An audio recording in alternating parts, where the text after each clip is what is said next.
Welcome to Javel Stories. Before we continue with the story, please don't forget to hit the subscribe button, turn on the notification bell to always get notified for upcoming stories, and also share the story with loved ones and friends.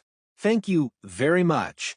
The warmth of a morning sun spilled through the window of the Andrews' modest home, casting a golden hue on their cozy living room.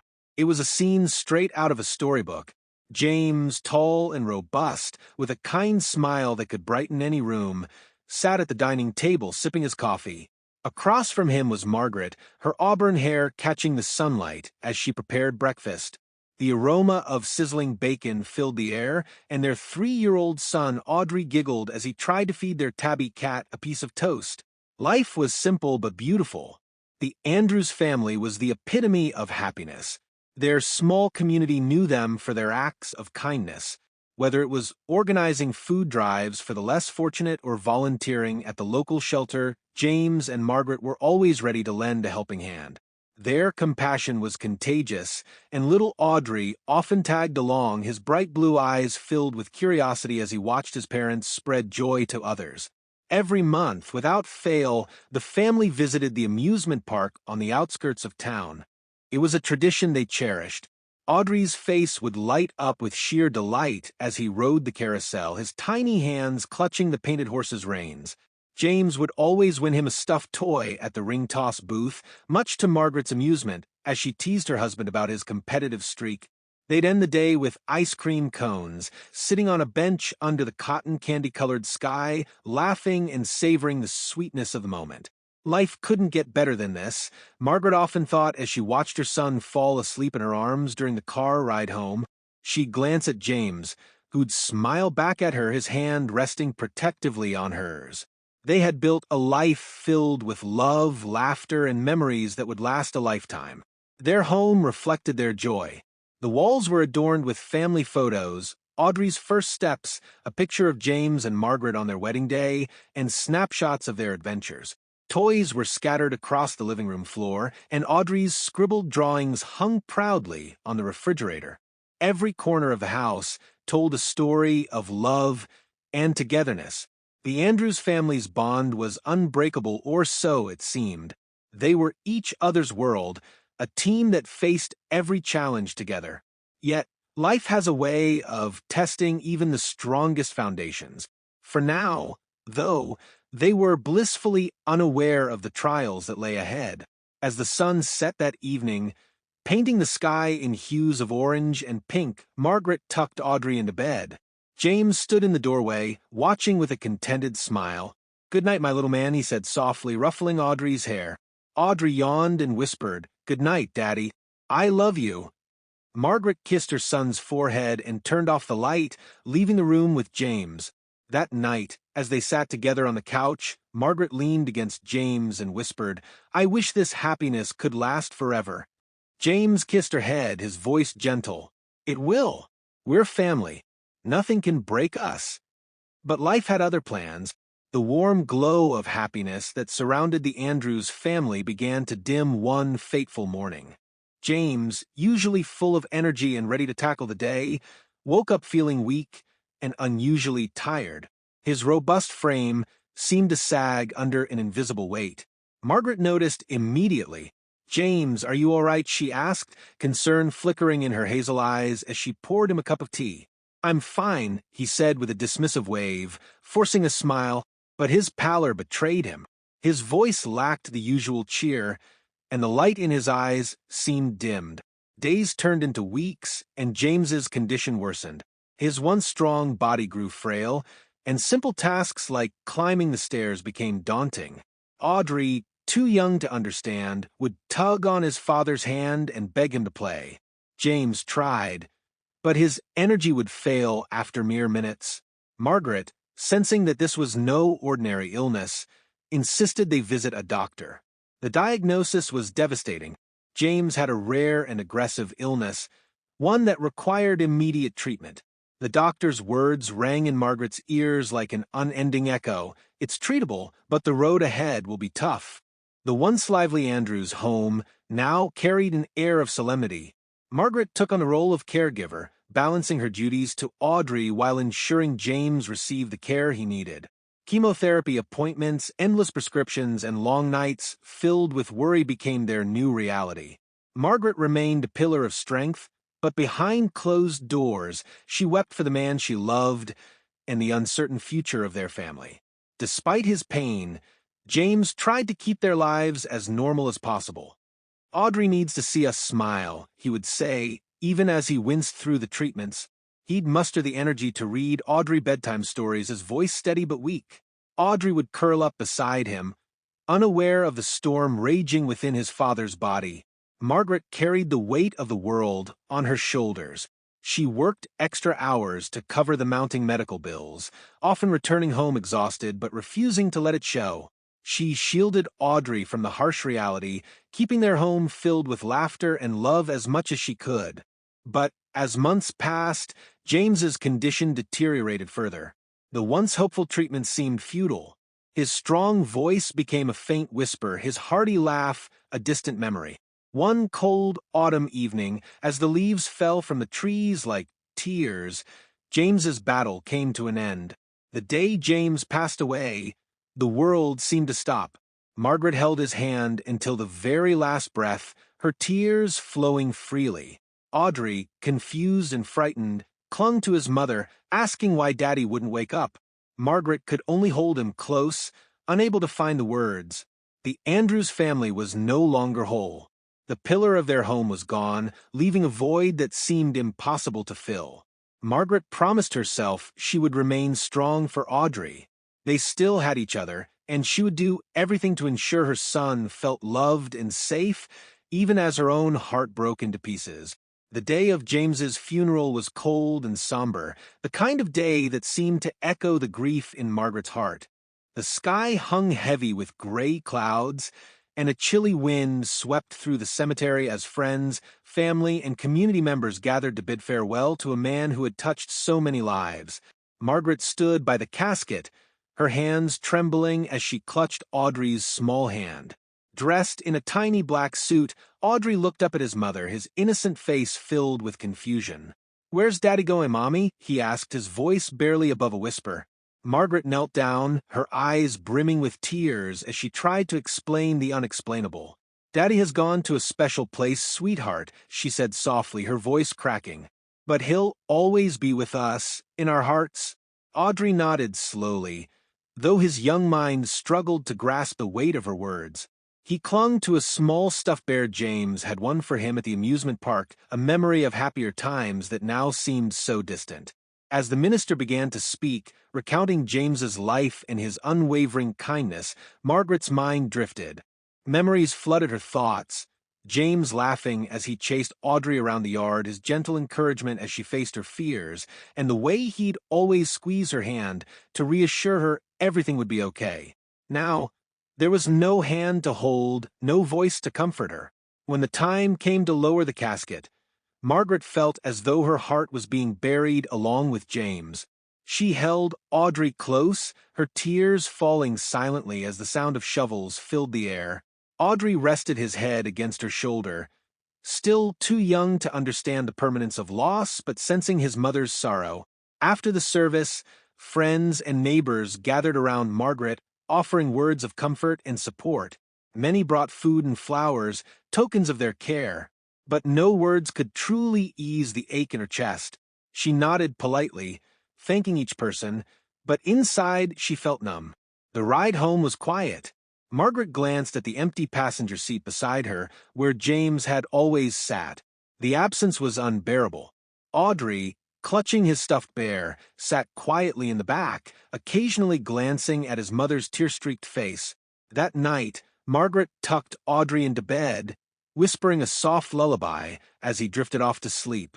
Once he was asleep, she retreated to her own room, where she finally allowed herself to collapse into sobs. She cried for James, for Audrey, and for the life they had lost. The silence of the house was deafening, each creak and groan a painful reminder of the man who would never return. But amidst her grief, Margaret made a vow. She would honor James's memory by raising Audrey to be as kind, loving, and compassionate as his father had been.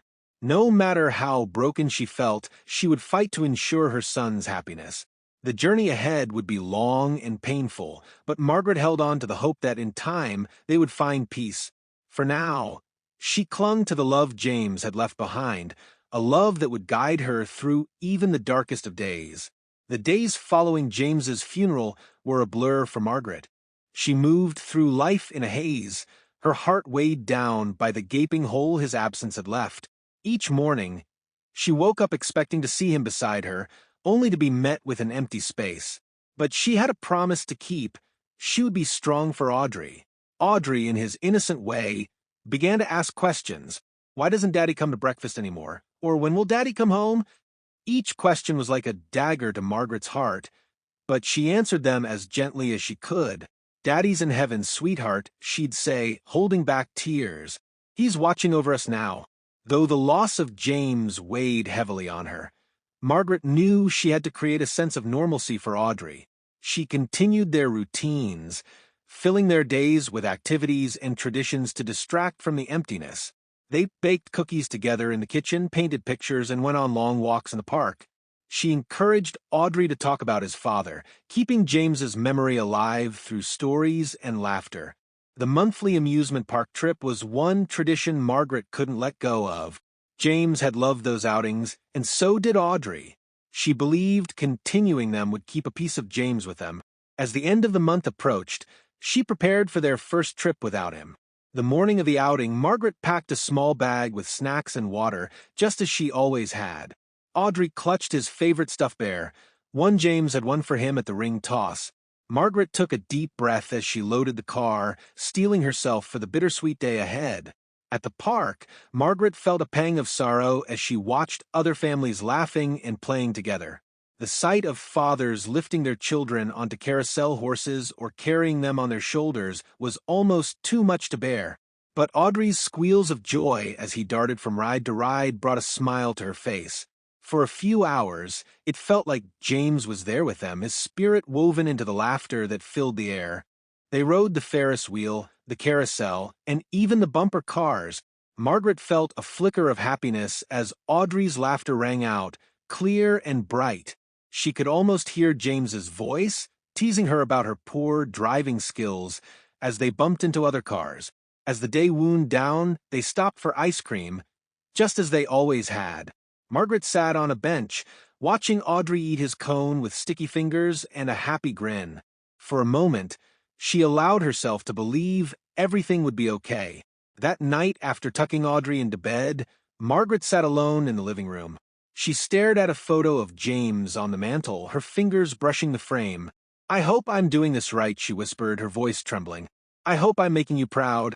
Though the ache in her heart remained, Margaret resolved to keep moving forward, one day at a time. She would carry on, not just for herself, but for the little boy who needed her more than ever. The last Saturday of the month arrived with clear skies and a gentle breeze, the kind of day that begged for an outing. For Audrey, it was a day of joy and anticipation. He tugged at his mother's hand, bouncing with excitement as they prepared for their trip to the amusement park. For Margaret, it was a bittersweet ritual. One, she continued to honor James's memory and to bring a semblance of normalcy to Audrey's young life. "Mommy, don't forget my bear," Audrey called out, pointing to the stuffed toy James had won for him on their last trip together as a family. Margaret picked it up from the couch and handed it to him with a smile. "How could I forget Mr. Bear? He's part of the team." Audrey giggled and hugged the bear tightly, his face lighting up with pure joy. Margaret sighed, the moment both uplifting and painful. She missed James terribly, but seeing Audrey happy gave her strength. She grabbed the small bag she had packed the night before, filled with snacks, water, and a spare outfit for Audrey. With her keys in hand, she kissed the framed photo of James on the mantel. "We're off, James," she whispered, her voice trembling but resolute. The drive to the park was filled with Audrey's excited chatter. He talked nonstop about the rides he wanted to go on, his favorite being the carousel. "I'm going to ride the fastest horse this time, Mommy," he declared. Margaret smiled, her hands gripping the steering wheel as she glanced at him in the rearview mirror. His excitement was infectious, but a part of her couldn't help but feel the weight of the day. When they arrived, the familiar sounds of laughter, music, and the distant whir of roller coasters greeted them. The air was sweet with the smell of popcorn and cotton candy. Audrey practically leapt from the car, tugging on Margaret's hand. "Hurry, Mommy," he urged, his enthusiasm uncontainable. As they entered the park, Audrey darted from ride to ride, his laughter echoing in the air. Margaret followed close behind, her heart swelling with pride as she watched him. They rode the Ferris wheel together, Margaret pointing out the tiny cars below, while Audrey marveled at how high they were. She even let him try his hand at one of the carnival games, where he proudly won a small plastic whistle. They stopped for ice cream, sitting on a bench under the shade of a tree. Audrey's face was sticky with melted chocolate, his cheeks flushed with happiness. Margaret chuckled, handing him a napkin. "You've got a little something on your face," she teased. Audrey giggled, wiping his nose instead of his mouth, making them both laugh. It was a day like any other, filled with moments of joy and the illusion of normalcy. But as the sun began to dip lower in the sky and the park's lights began to twinkle, everything changed. Margaret took her eyes off Audrey for just a moment, just long enough to glance at her phone and check the time. When she looked up, he was gone. Panic surged through her like a tidal wave. She stood abruptly, scanning the crowded park. "Audrey," she called, her voice trembling. She searched the nearby area, her heart pounding. "Audrey, where are you?" Her calls grew louder, more frantic, but there was no answer. Margaret's mind raced as she pushed through the crowd, asking every person she saw if they had seen a little boy with a stuffed bear. Some shook their heads, others offered to help search. The once lively park now seemed like an overwhelming maze, and the joyful sounds that had once comforted her now felt suffocating. Somewhere amidst the sea of people, Audrey was gone. Margaret's worst nightmare had begun. Audrey's disappearance was not a mere accident, nor was it the work of chance. As Margaret frantically searched the amusement park, crying out her son's name, Audrey was already being whisked away by an elderly woman who had been watching him from afar. The woman's name was Eleanor, and her life had been defined by longing and loneliness. Her once vibrant hair had faded to a pale gray, and her frail hands trembled as she clutched Audrey's tiny wrist, leading him away from the bustling park. Despite her fragile appearance, her grip was firm, her determination unwavering. Eleanor had always dreamed of being a mother. In her youth, she and her husband had tried desperately to have children. They endured countless doctor visits, invasive treatments, and heartbreaking disappointments. When the doctors finally told her she would never bear children, Eleanor's heart shattered. She had poured all her love and energy into preparing for a child that would never come. Her husband left her soon after, unable to cope with the strain of their unfulfilled dreams. Eleanor was left alone in their small, quiet home, surrounded by reminders of what she had lost. A nursery, painted in soft yellows and greens, sat unused, filled with dust-covered toys and an empty crib. Over the years, she became bitter and reclusive, retreating into her own world where she clung to the fantasy of being a mother. When Eleanor spotted Audrey at the amusement park that day, it was as if fate had handed her a second chance. She watched him laugh and play, his innocence tugging at the deepest corners of her heart. She convinced herself that this was her moment, a chance to finally fill the void that had consumed her life. She didn't see herself as a villain, but as a savior, believing in her warped mind that she could give this child a better life, one where he wouldn't feel the pain of losing his father. "Come with me, sweet boy," she whispered to Audrey, her voice soft and inviting. "I'll take care of you." Audrey, confused but trusting, followed her. His small hand felt secure in hers, though he glanced back toward the rides he'd been enjoying moments earlier. "Where's Mommy?" he asked, clutching his stuffed bear tightly. "Your mommy said I should take you somewhere special," Eleanor lied, her voice steady. "She'll meet us there." Audrey, young and innocent, nodded. He didn't sense the danger. To him, Eleanor's warm smile and gentle demeanor felt safe. She led him through the park's exit, weaving expertly through the crowd and into a waiting car parked on a side street. As Eleanor drove away, a deep sense of satisfaction settled over her. She told herself she would love and care for Audrey like no one else could. She would protect him, shield him from the pain of the world, and raise him as her own. Meanwhile, back at the park, Margaret's frantic search continued. She combed every corner of the grounds, her calls for Audrey growing hoarse. Her mind raced with horrifying possibilities. Could he have wandered off? Was he lost or hurt? Or, she stopped herself, refusing to consider the unthinkable. As night fell and the park's lights began to dim, Margaret's despair deepened. She collapsed onto a bench, tears streaming down her face as she whispered, "Audrey, where are you?" Strangers and park staff approached her, offering comfort and assistance, but none could provide the one thing she desperately needed: her son. By the time the police arrived, Margaret was inconsolable.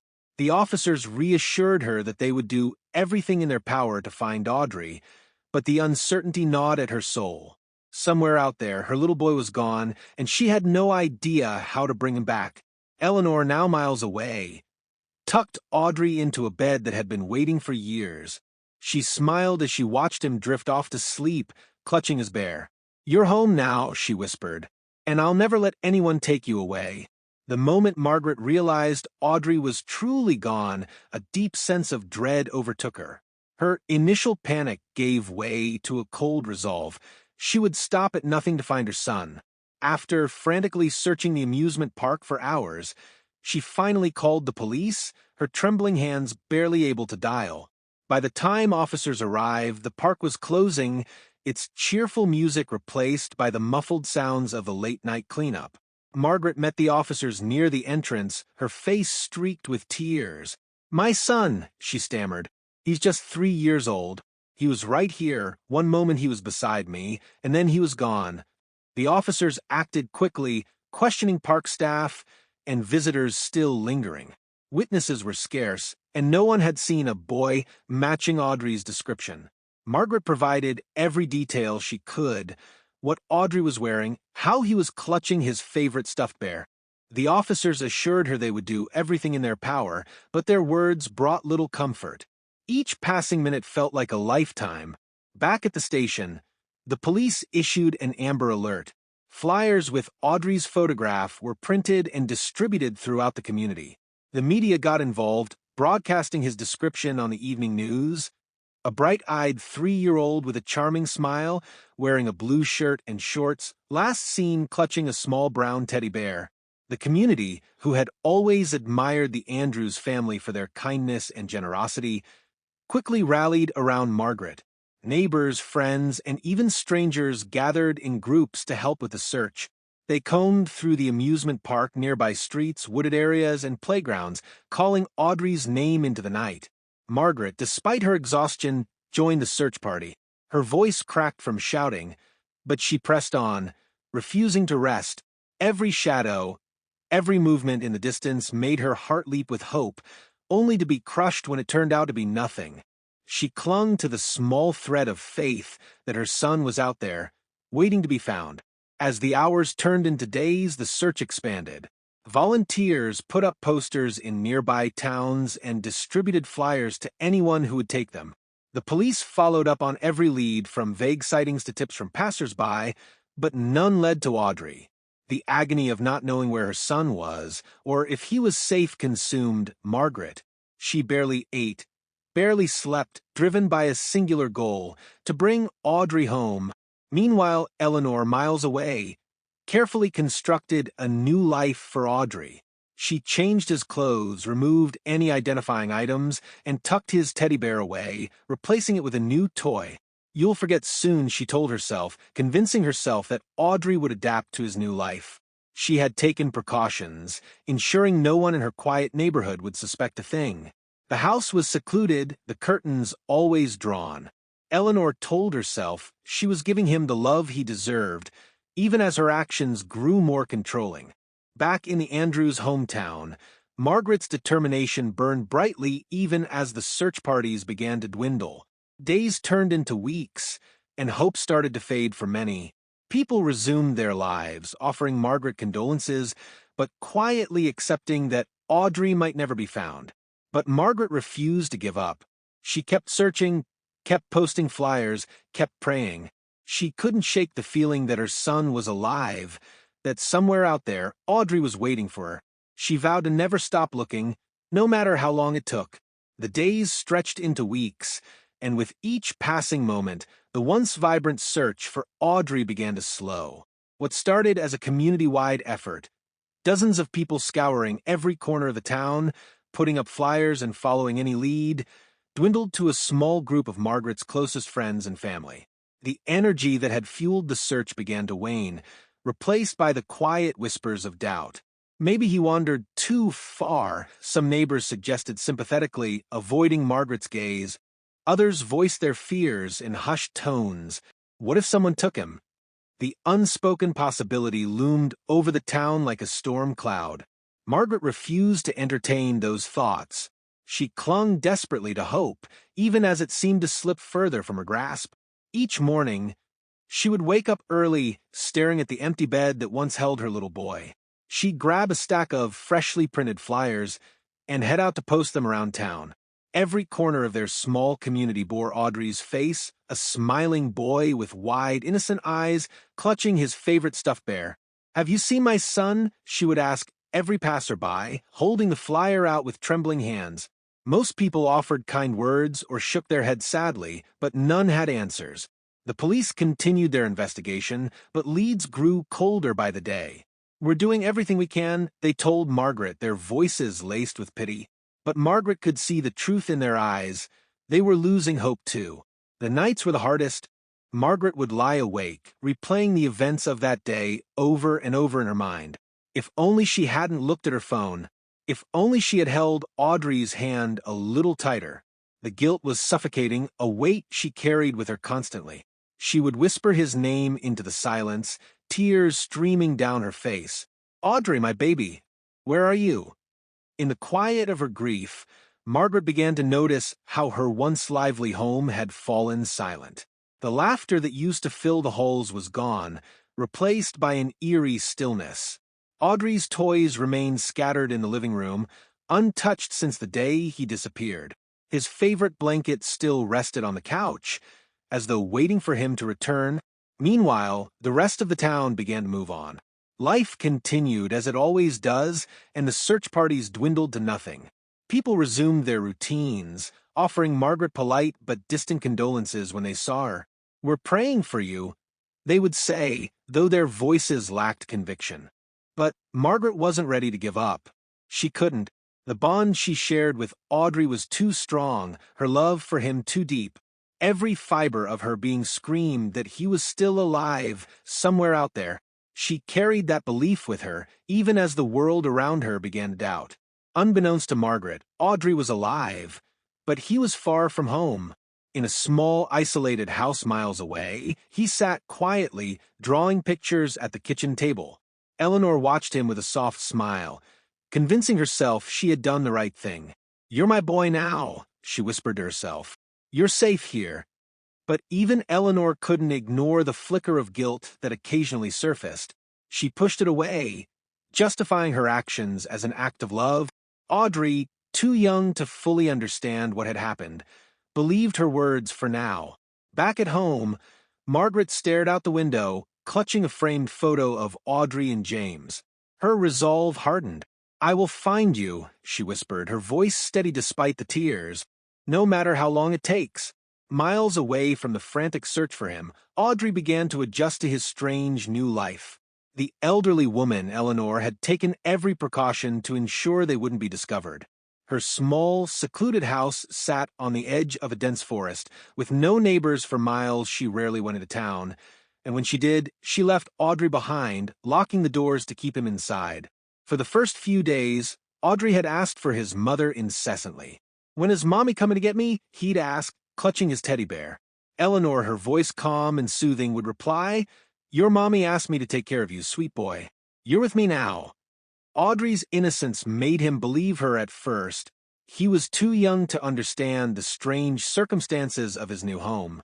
Eleanor filled his days with activities to distract him, reading picture books, playing with the toys she had kept from her youth, and baking cookies in the kitchen. She referred to herself as Mommy, and while Audrey hesitated to use the word, he gradually began to accept her presence. Eleanor had meticulously planned for this life. Over the years, she had prepared a nursery and collected toys, imagining the child she would one day care for. Now that Audrey was in her life, she poured all her energy into being the mother she had always wanted to be. She cooked his favorite meals, read him bedtime stories, and made him feel loved. But her love was possessive, suffocating, and built on a foundation of lies. She also set strict rules. Audrey wasn't allowed outside, not even to play in the yard. The world out there is dangerous, she told him. It's better if you stay inside, where I can keep you safe. When Audrey asked about the other children he used to see at the park, Eleanor dismissed the topic.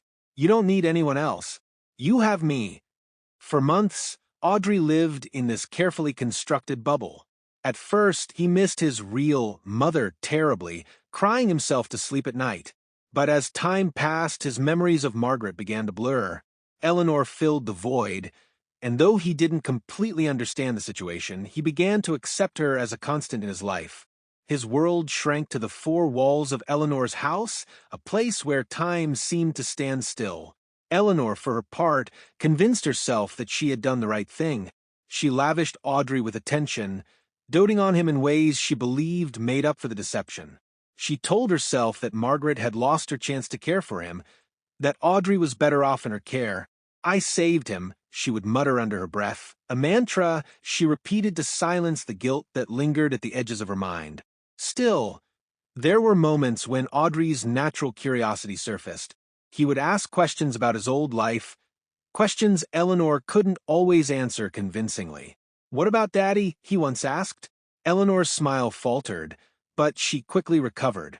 He's watching over you from heaven, she replied, using Margaret's words without realizing the bitter irony. Over time, Eleanor's grip on Audrey tightened. She began homeschooling him, teaching him how to read and write.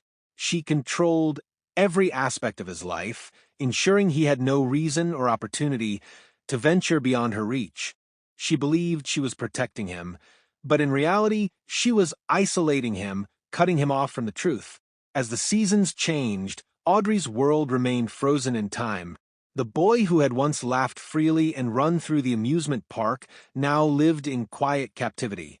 He didn't know it yet, but deep within him a seed of doubt had been planted, a small, persistent question about the life he had lost and the truth Eleanor was hiding. Back in Margaret's town, life carried on. But for her, the pain of Audrey's absence was unrelenting. She refused to give up, her hope unwavering even as the world around her seemed to move on. Somewhere, she knew her son was waiting for her, and she would not stop until she found him. Margaret woke up every day with the same emptiness in her chest, a void that could only be filled by the return of her son. Though weeks had passed since Audrey's disappearance, she refused to give in to despair. The world around her might have moved on. But for Margaret, every moment was a reminder of the little boy who was no longer by her side. Audrey's room remained untouched. His bed, with its brightly colored dinosaur blanket, was still neatly made, waiting for him. His favorite toys were scattered across the floor, just as they had been the day he vanished. Every evening, Margaret would sit in his room, running her fingers over the well-worn pages of his storybooks, whispering promises to him as if he could hear her. "I'll find you, Audrey. I promise." Her life had become a single, relentless mission to bring her son home.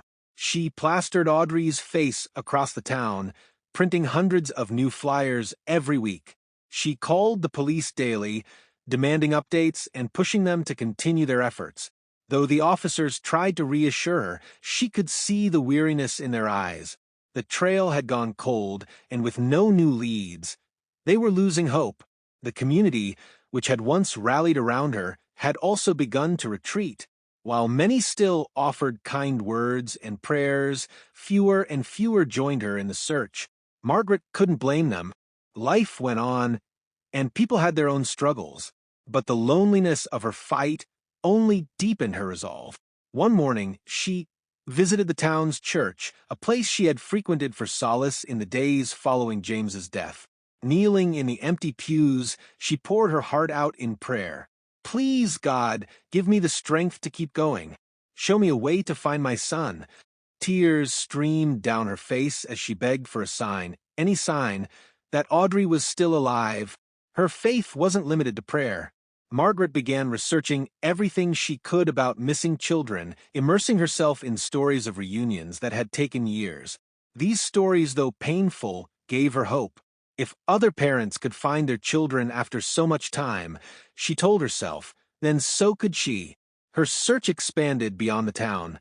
She contacted organizations that specialized in finding missing children, sending them Audrey's photo and details. She scoured online forums, posting his picture and pleading for anyone with information to come forward. Every email, every phone call was a small act of defiance against the despair threatening to overwhelm her. At night, she would lie awake, clutching the stuffed bear Audrey had loved so much. She could still hear his laughter in her mind, see his bright eyes lighting up when he smiled. Those memories fueled her determination. No matter how long it took, she would not stop searching. Unbeknownst to Margaret, her unwavering faith was not in vain.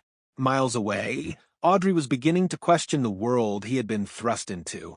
The little boy who had once clung to Eleanor's reassurances was starting to feel the pull of something deeper, a connection he couldn't quite name. It was the bond between a mother and her child, a bond that even distance and lies couldn't break. As Margaret drifted into a restless sleep that night, her heart whispered the same silent prayer it had every night since Audrey disappeared. Bring him back to me. Somewhere, deep in his young heart, Audrey felt that prayer, and though he didn't yet know it, the path that would lead him back to his mother was beginning to unfold. Audrey's world had shrunk to the confines of Eleanor's small, isolated house. Days blended into nights as he adjusted to the strange rhythm of his new life. For a boy who had once thrived on the joy of exploration and laughter, the stillness of his current reality felt unnatural. Yet, at his young age, he lacked the words to articulate what he was feeling. Eleanor had crafted a life of structure for him, filling his days with activities that kept him from questioning too much. Mornings began with lessons at the kitchen table, where she taught him basic reading and arithmetic. "You're such a smart boy," she would say, her voice brimming with pride whenever Audrey mastered a new concept. But beneath her kind words was an undercurrent of control, an insistence that her way was the only way. After lessons, Eleanor would guide Audrey to the living room, where they would read stories or watch carefully selected movies. She chose tales that reinforced her narrative, stories of children who found happiness in small, quiet lives with loving parents. When Audrey asked why he couldn't go outside like the children in the stories, Eleanor would stroke his hair and say, "The world is dangerous, my darling. I just want to keep you safe." Audrey, young and trusting, believed her, at least at first. Her rules became the framework of his existence. No stepping outside, no opening the windows, no talking to anyone but her. The house became his entire universe, its walls closing in on him as he grew older. Despite Eleanor's efforts, cracks began to form in the life she had built for them. Audrey's natural curiosity couldn't be contained. He started to notice things that didn't add up. Why he had no memories of coming to Eleanor's house, why he couldn't remember saying goodbye to his old mommy. These thoughts gnawed at the edges of his mind, but he didn't know how to express them without upsetting Eleanor. At night, as Eleanor slept, Audrey would sit by the window, peering through the heavy curtains at the darkened forest beyond. The sight filled him with a strange mix of fear and longing. He would clutch his stuffed bear, the one possession Eleanor hadn't taken away, and whisper, "Where are you, Mommy?" Eleanor noticed the shift in him. He had grown quieter, more thoughtful, and less easily distracted by her activities. She tried to tighten her grip, adding more rules and filling their days with even more lessons and chores. But the more she tried to control him, the more his questions grew.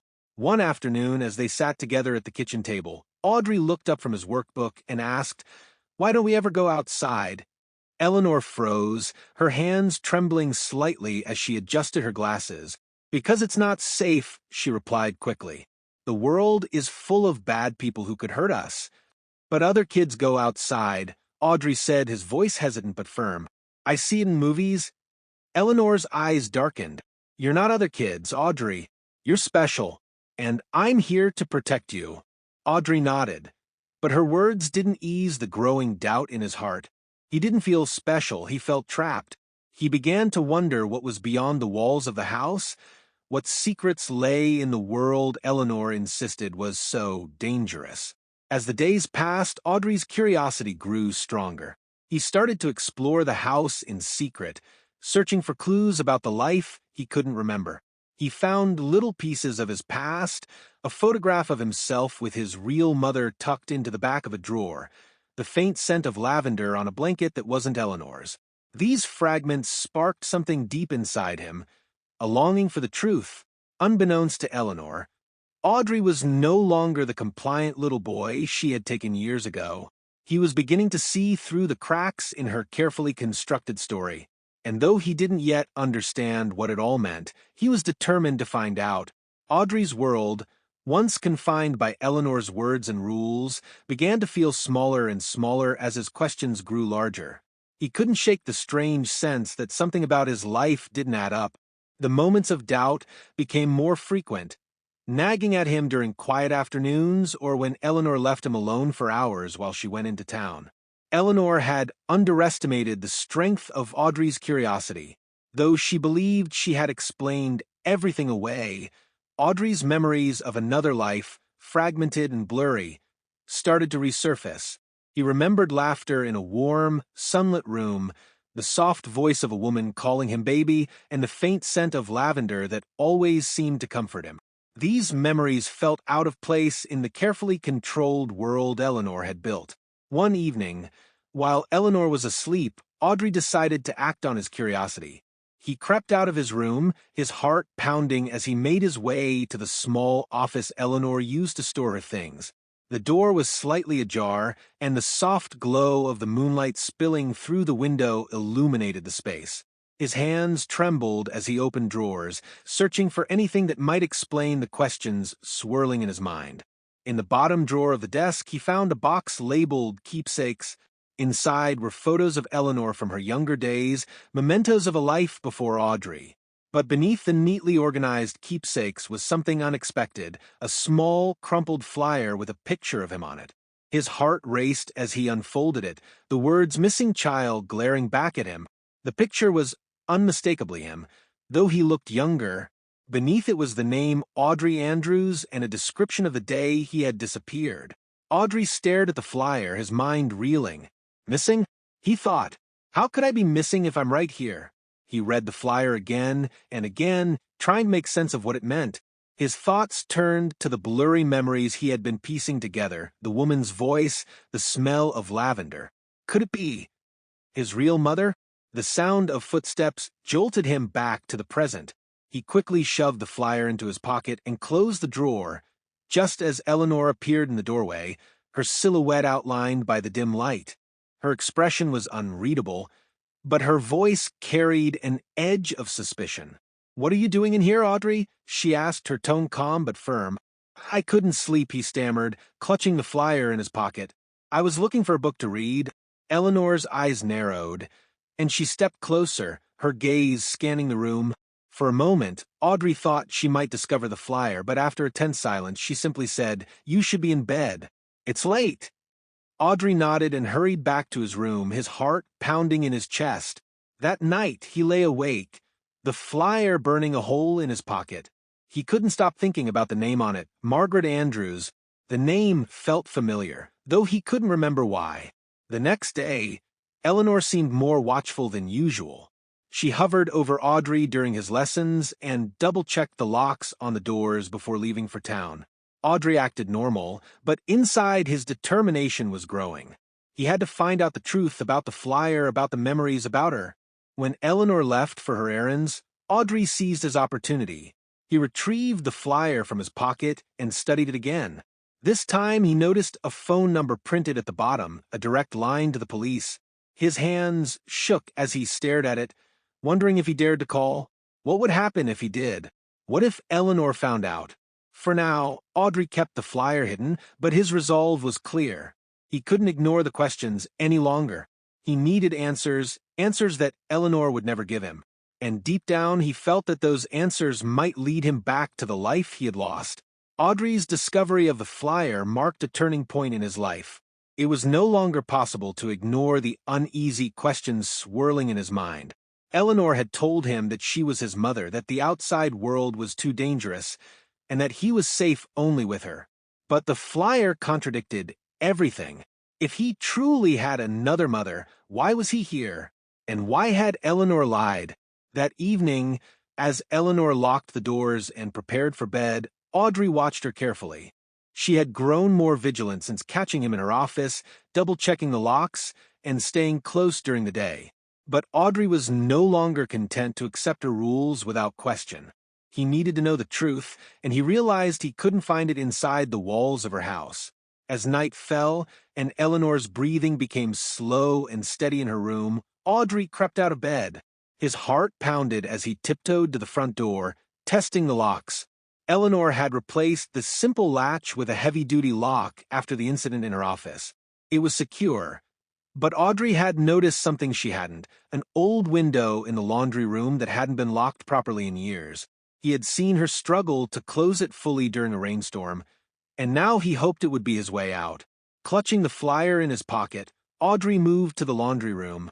The air was cold, and the sound of the floorboards creaking under his weight made his chest tighten with fear. He reached the window and pushed gently. It resisted at first, but with a little effort it slid open just wide enough for him to slip through. The night air hit his face like a splash of water. For the first time in years, Audrey was outside. The stars above twinkled like tiny lights, and the forest surrounding the house seemed vast and endless. He felt both exhilarated and terrified. He had no idea where to go, but he knew staying wasn't an option. He moved quickly, keeping to the shadows as he made his way to the main road. Eleanor's house was isolated, but Audrey remembered seeing a small library in town when she drove him around as a child. If he could reach it, maybe he could learn more about the flyer and the world beyond Eleanor's stories. The walk to town was longer and colder than he expected. Twigs snapped under his feet, and the hoot of an owl made him jump more than once. He clutched the flyer tightly, its crumpled edges digging into his palm. Despite the fear, he felt a sense of freedom he had never known before. The world wasn't as scary as Eleanor had claimed. It was mysterious and alive, calling to him in ways he didn't yet understand. By the time he reached the library, his legs ached and his breath came in short gasps. The building was dark, its windows reflecting the moonlight. Audrey tried the door, but it was locked. Of course, it was the middle of the night. He hadn't thought about that. Disappointed but not defeated, Audrey sat on the steps, staring at the flyer in his hands. The name Margaret Andrews stood out like a beacon. Was she still looking for him? Did she even know he was alive? Questions swirled in his mind, each one more urgent than the last. As the first rays of dawn broke through the sky, Audrey made a decision. He would return to the library when it opened.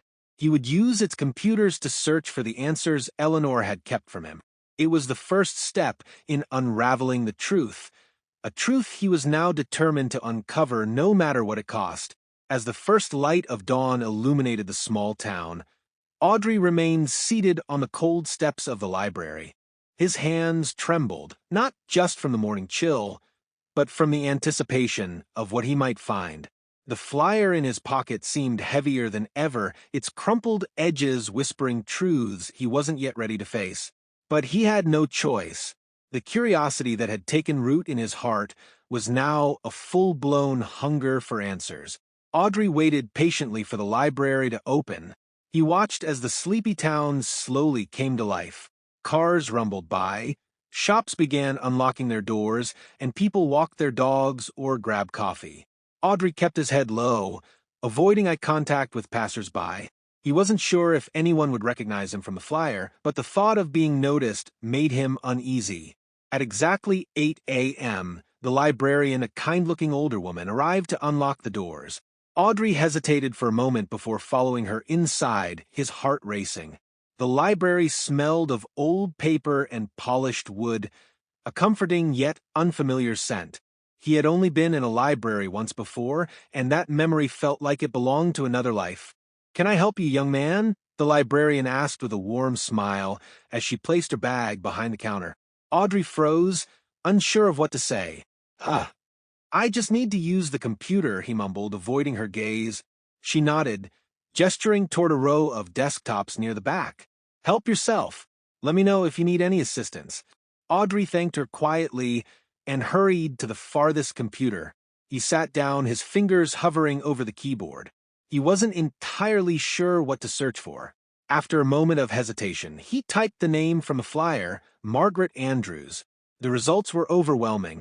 Articles, news stories, and images filled the screen.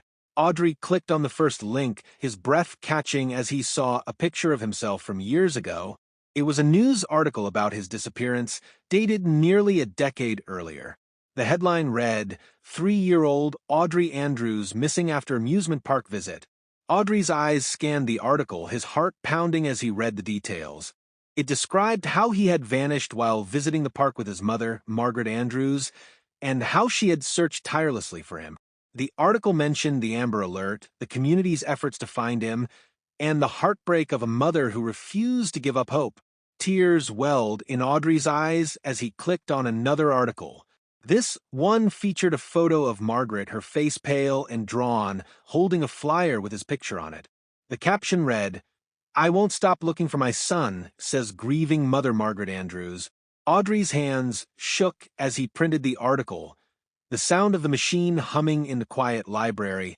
He held the paper tightly, staring at the face of the woman in the photo.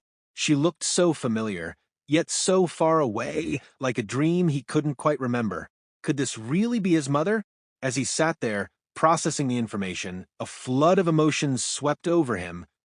Confusion, anger, sadness, and something he couldn't quite name, a deep yearning that tugged at his very core. The life Eleanor had created for him suddenly felt like a fragile illusion, one he was now determined to break. But there was still one question lingering in his mind. Why? Why had Eleanor taken him? Why had she lied? He needed answers, and he knew there was only one person who could give them to him. Clutching the printed article, Audrey left the library and began the long walk back to Eleanor's house. His steps were heavy with uncertainty, but his resolve was firm. He would confront her, demand the truth, and finally uncover the story of who he truly was. The walk back to Eleanor's house felt longer than ever before. Each step carried the weight of Audrey's newfound knowledge. His hands trembled as he clutched the article tightly, the printed words blurring slightly as his grip tightened. The image of Margaret, his real mother, was seared into his mind. Questions swirled relentlessly. Why had Eleanor taken him? What kind of person could do such a thing? When Audrey finally reached the house, the sun was high in the sky, its warm light starkly contrasting the cold dread in his chest. He hesitated on the front porch, staring at the door that had once felt like a barrier protecting him from the outside world. Now, it felt like the walls of a prison. Eleanor greeted him the moment he stepped inside, her usual smile faltering when she noticed the tension in his posture. "Audrey," she said softly, her eyes narrowing slightly. "You were out longer than usual. Where were you?" Audrey's heart pounded, but he met her gaze with newfound determination. "I went to the library," he said, his voice steadier than he expected. Eleanor's face froze for a moment, her hands tightening around the dish towel she was holding. "The library," she echoed, forcing a smile. "I told you it's not safe to wander around outside. What if someone had tried to hurt you?" Audrey ignored her attempt to deflect. He pulled the folded article from his pocket and held it out to her. "I found this," he said, his voice cracking. "You need to tell me the truth. Who is Margaret Andrews? Is she my real mother?"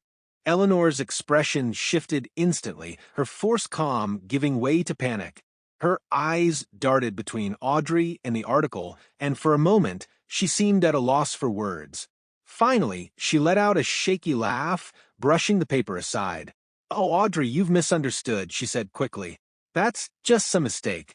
You know how the news gets things wrong." Audrey's anger bubbled to the surface. "It's not a mistake," he shouted, his voice trembling. "The picture is of me. And I remember her. I remember my real mom." Eleanor's face hardened, and she stepped closer, her tone shifting from soft reassurance to stern authority. "Audrey, listen to me. I am your mother.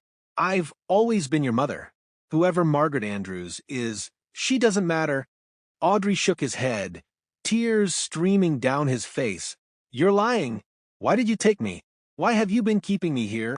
Eleanor's voice rose, a desperate edge creeping into her words. "I took you because you needed me. Do you know what kind of life you would have had with her? She lost you, Audrey. She let you go. I saved you." Her words hit him like a punch to the gut. For years, Eleanor's voice had been his guiding star, the only truth he knew. But now, every word felt like a lie. He backed away, clutching the article tightly to his chest. "You're not my mother," he said quietly. "You've never been my mother." Eleanor's face crumpled, a mix of anger and sorrow flashing in her eyes. "You don't understand," she said, her voice trembling. "I did this for you. For us. You're my son, Audrey. You're mine." Without another word, she stormed out of the room, slamming the door behind her. Audrey stood frozen, his chest heaving with a mix of fear and determination. He knew now that Eleanor wouldn't tell him the truth. If he wanted answers, he would have to find them on his own. That evening, Eleanor's control tightened. She changed the locks on all the doors, hiding the keys where she thought Audrey couldn't find them. She removed his access to the phone and computer, ensuring he had no way to communicate with the outside world. "This is for your own good," she told him, her voice cold and unyielding. But Audrey's resolve didn't waver. The truth was out there, and he was determined to uncover it. He realized that escaping the house wasn't just about finding his freedom, it was about reclaiming the life that had been stolen from him. Audrey sat on the edge of his bed, staring out the small window of his room. The locks on the doors were tighter than ever, and Eleanor's behavior had grown increasingly controlling since their confrontation. She hovered over him constantly, her eyes filled with a mix of desperation and fear. But for Audrey, something had shifted irreversibly. The seeds of doubt that had been planted during his trip to the library were now deeply rooted, pushing him to question everything he had once accepted as true. He couldn't forget the face of the woman in the article, Margaret Andrews. Her eyes, filled with sorrow but also fierce determination, felt strangely familiar. He remembered fleeting moments, the warmth of her embrace, the sound of her voice as she sang him to sleep, and the faint scent of lavender that always seemed to follow her. These memories clashed with the world Eleanor had built, creating a storm of emotions Audrey couldn't suppress. Eleanor, meanwhile, had grown increasingly erratic. She tried to compensate for their argument by showering Audrey with attention, but her attempts felt hollow. She baked his favorite cookies, read him stories, and even gave him a new toy, but Audrey saw through it all. Her smile seemed forced, her laughter strained. When he didn't respond the way she wanted, her frustration boiled over. One afternoon, she cornered him in the kitchen, her voice sharp. "Why are you doing this, Audrey? Why are you letting lies come between us? I've given you everything. I've loved you more than anyone else ever could." Audrey met her gaze, his voice steady despite the trembling in his hands. "If you love me, then why did you lie? Why did you take me for my real mom?" Eleanor's face darkened, her composure cracking. "She lost you," she spat, her tone bitter. "She wasn't fit to be your mother. I saved you from a life of neglect and heartbreak. You should be thanking me." Audrey recoiled, the words cutting deep. He didn't understand everything yet, but one thing was clear. Eleanor had taken him, and she had no intention of letting him go. That night, as Eleanor locked the doors and retreated to her room, Audrey sat in silence, his mind racing. He couldn't stop thinking about the article about Margaret. If she had never stopped looking for him, then maybe, just maybe, she was still waiting for him. The thought filled him with a strange mix of hope and fear. Determined to uncover more, Audrey began to plan his next move. He knew Eleanor wouldn't make it easy. She had changed the locks and tightened her control, but Audrey was resourceful.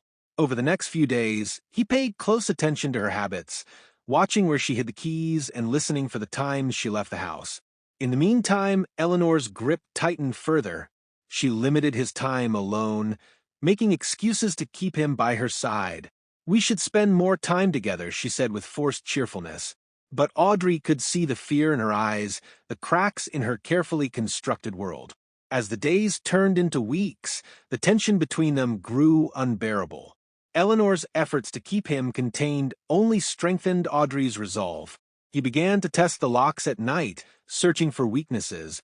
He experimented with tools he found around the house, trying to figure out how to manipulate the locks without Eleanor noticing. Audrey's growing defiance didn't go unnoticed. Eleanor's demeanor shifted further, oscillating between loving and controlling. One moment, she would tell him stories about how much she loved him, and the next, she would scold him for being ungrateful. Audrey played along, nodding and pretending to comply, all while secretly plotting his escape. Deep down, he knew the truth was within his reach. He just needed to take one more step, a step that would lead him closer to the life that had been stolen from him. And this time, he wouldn't let anything stop him. Audrey waited for the right moment to put his plan into action. Each day, he observed Eleanor carefully, noting her routines and studying her movements. She had grown increasingly paranoid since their confrontation, constantly checking the locks and hovering over him. But in her attempt to control him, she inadvertently revealed patterns Audrey could exploit. Eleanor always left the house on Thursday mornings to pick up groceries, locking every door behind her and tucking the keys into her coat pocket. But Audrey noticed that when she came back, she often left the spare key on the hook near the kitchen door while she unloaded the bags. It was a small detail, but it was all he needed. On a cold Thursday morning, Audrey sat at the kitchen table, pretending to work on a puzzle as Eleanor prepared to leave. "I'll be back soon," she said, her voice strained but calm. "Remember, stay inside. It's dangerous out there." Audrey nodded, keeping his expression neutral. "Okay," he said softly, his heart racing. He waited until he heard the door click shut and the sound of her car pulling away. Then he sprang into action. He made his way to the kitchen and found the hook where she usually hung the spare key. To his relief, it was there. He grabbed it quickly, his hands trembling as he moved toward the front door. His mind raced with both excitement and fear. This was it, his chance to escape and find the truth. The key slid into the lock, and with a satisfying click, the door opened. Cold air rushed into the house, making Audrey shiver. For a moment, he hesitated, glancing back at the home he had known for most of his life. Despite everything, part of him felt a pang of guilt for leaving Eleanor. But the memory of the flyer and the face of the woman in the article gave him the courage to step outside. The world beyond the door was vast and unfamiliar. Audrey had spent so long confined within Eleanor's house that he almost felt overwhelmed by the sheer openness of it all. But he couldn't afford to hesitate. He closed the door softly behind him and began walking down the gravel driveway, heading toward the main road. The town wasn't far, but the journey felt endless. Each sound, a snapping twig, the rustle of leaves, made Audrey's heart race. He clutched the flyer tightly, his fingers crumpling its edges. He didn't know exactly where he was going, but he had a plan: the library. It was the only place where he had access to information, the one place that had already given him a glimpse of the truth. When he arrived at the library, his breath came in short gasps. The same librarian from before was behind the desk, and she smiled at him kindly. "Back again so soon?" she asked, her tone warm. Audrey nodded, offering a small, nervous smile before heading straight to the computers. He pulled the flyer from his pocket and typed the name again, Margaret Andrews. This time, he clicked through more links, reading every detail he could find. Each article painted the same picture: a mother who had never stopped searching for her son, a community that had mourned his disappearance, and a world that believed him to be gone forever. One article caught his attention. It mentioned a contact number for anyone with information about the case. Audrey stared at the number, his fingers trembling as he wrote it down. His heart raced. Could he really call? What if Margaret didn't remember him? What if Eleanor was right, and this was all a mistake? Taking a deep breath, Audrey walked to a payphone outside the library. He held the paper tightly in one hand and the receiver in the other. Slowly, he dialed the number, his heart pounding with each beep of the keypad. The phone rang once, twice, 3 times. Then a soft, familiar voice answered. "Hello." Audrey's voice caught in his throat. For a moment he couldn't speak, overwhelmed by the sound of the woman's voice. "Is this Margaret Andrews?" he finally managed to ask, his voice shaky. There was a pause on the other end, and then the voice replied, trembling with emotion, "Yes, this is Margaret Andrews." "Who's calling?" Audrey gripped the phone tightly, tears streaming down his face. "It's me," he whispered. "It's Audrey." On the other end of the line, there was a sharp intake of breath, followed by the sound of a woman crying. "Audrey," she said, her voice breaking. "Is it really you?" "It's me," he said again, his voice stronger this time. I think I'm your son." Margaret's heart stopped the moment she heard the voice on the other end of the line. She clutched the phone tightly, her knuckles white as she leaned against the kitchen counter for support. "Audrey," she repeated, her voice barely above a whisper. Could it really be him? After all these years, was this the miracle she had prayed for? "Yes," the voice replied, trembling with emotion. "It's me. I think I'm your son." Tears streamed down Margaret's face as her legs gave way, and she sank onto the floor. She could barely breathe, the overwhelming flood of hope, disbelief, and joy crashing over her like a wave. "Audrey, my baby," she sobbed. "Where are you? Are you safe?" Audrey hesitated, his hand gripping the receiver tightly. He wasn't sure how much to say. I'm at a library," he finally said. "In a town I don't even know the name. I found an article about me. About you. I had to call." Margaret's mind raced. She wanted to reach through the phone, to pull him into her arms and never let go. "Audrey, listen to me," she said, her voice steadier now, though it trembled with emotion. "Stay where you are. I'm going to come get you. Just tell me the name of the library or anything you can see nearby." Audrey glanced around, noticing a sign at the edge of the library's parking lot. "It says Havenwood Public Library," he said. "I don't know what town that is." Margaret gasped. Havenwood was a small town about 2 hours away. She had driven past it many times, but never imagined it could hold the key to finding her son. "I know where that is," she said quickly. "Stay there, Audrey. Don't go anywhere. I'll be there as fast as I can." Audrey nodded, his voice quieter now. "Okay, I'll wait." Margaret hung up the phone, her hands trembling as she grabbed her car keys. She barely remembered leaving the house or starting the car. Her heart raced as she sped toward Havenwood, the years of pain and longing driving her forward. She had spent so many nights imagining this moment, but now that it was happening, it felt almost too good to be true. Meanwhile, back at the library, Audrey sat outside on the steps, clutching the flyer in his hands. His emotions were a storm of hope, fear, and confusion. Was this really happening? Could Margaret truly be his mother? And what would happen when Eleanor found out he had left? He didn't have long to think about it. A shadow fell over him, and when he looked up, his heart sank. Eleanor stood at the edge of the parking lot, her face pale, and her expression a mix of anger and fear. "Audrey," she said, her voice unnervingly calm. "What are you doing here?" Audrey's chest tightened as he scrambled to his feet. I needed to find out the truth," he stammered, clutching the flyer behind his back. Eleanor stepped closer, her eyes darkening. "I told you not to go outside," she said, her tone sharper now. "You're confused, Audrey. You don't understand how dangerous this is." Audrey took a step back, his voice trembling but firm. "I'm not confused. I found the articles, Eleanor. I know who I am. I know who my real mom is." Eleanor's face twisted with a mix of anguish and anger. "I did this to protect you," she said, her voice breaking. "She didn't deserve you. I gave you a better life." Audrey shook his head, tears in his eyes. "You lied to me. You took me from her." Before Eleanor could respond, the sound of a car screeching to a halt filled the air. Margaret stepped out, her eyes locking onto Audrey instantly. For a moment, time seemed to freeze. Audrey stared at her, his heart pounding as a flood of emotions washed over him. "Mom," he whispered. Margaret ran toward him, her arms outstretched. "Audrey," she cried, pulling him into a tight embrace. Tears streamed down both their faces as they clung to each other, the years of separation melting away in that one moment. Eleanor stood frozen, her world crumbling around her. Margaret turned to her, her voice trembling with rage. How could you? How could you take him from me? Eleanor opened her mouth to speak, but found no words.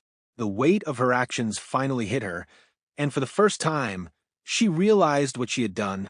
The authorities arrived shortly after, called by the librarian who had witnessed the tense confrontation. Eleanor was taken into custody, her face a mixture of sorrow and resignation. Audrey, still holding tightly to Margaret, finally felt the warmth and safety he had long forgotten. For the first time in years, mother and son were together again. The ride back to Margaret's house was a mixture of silence and stolen glances.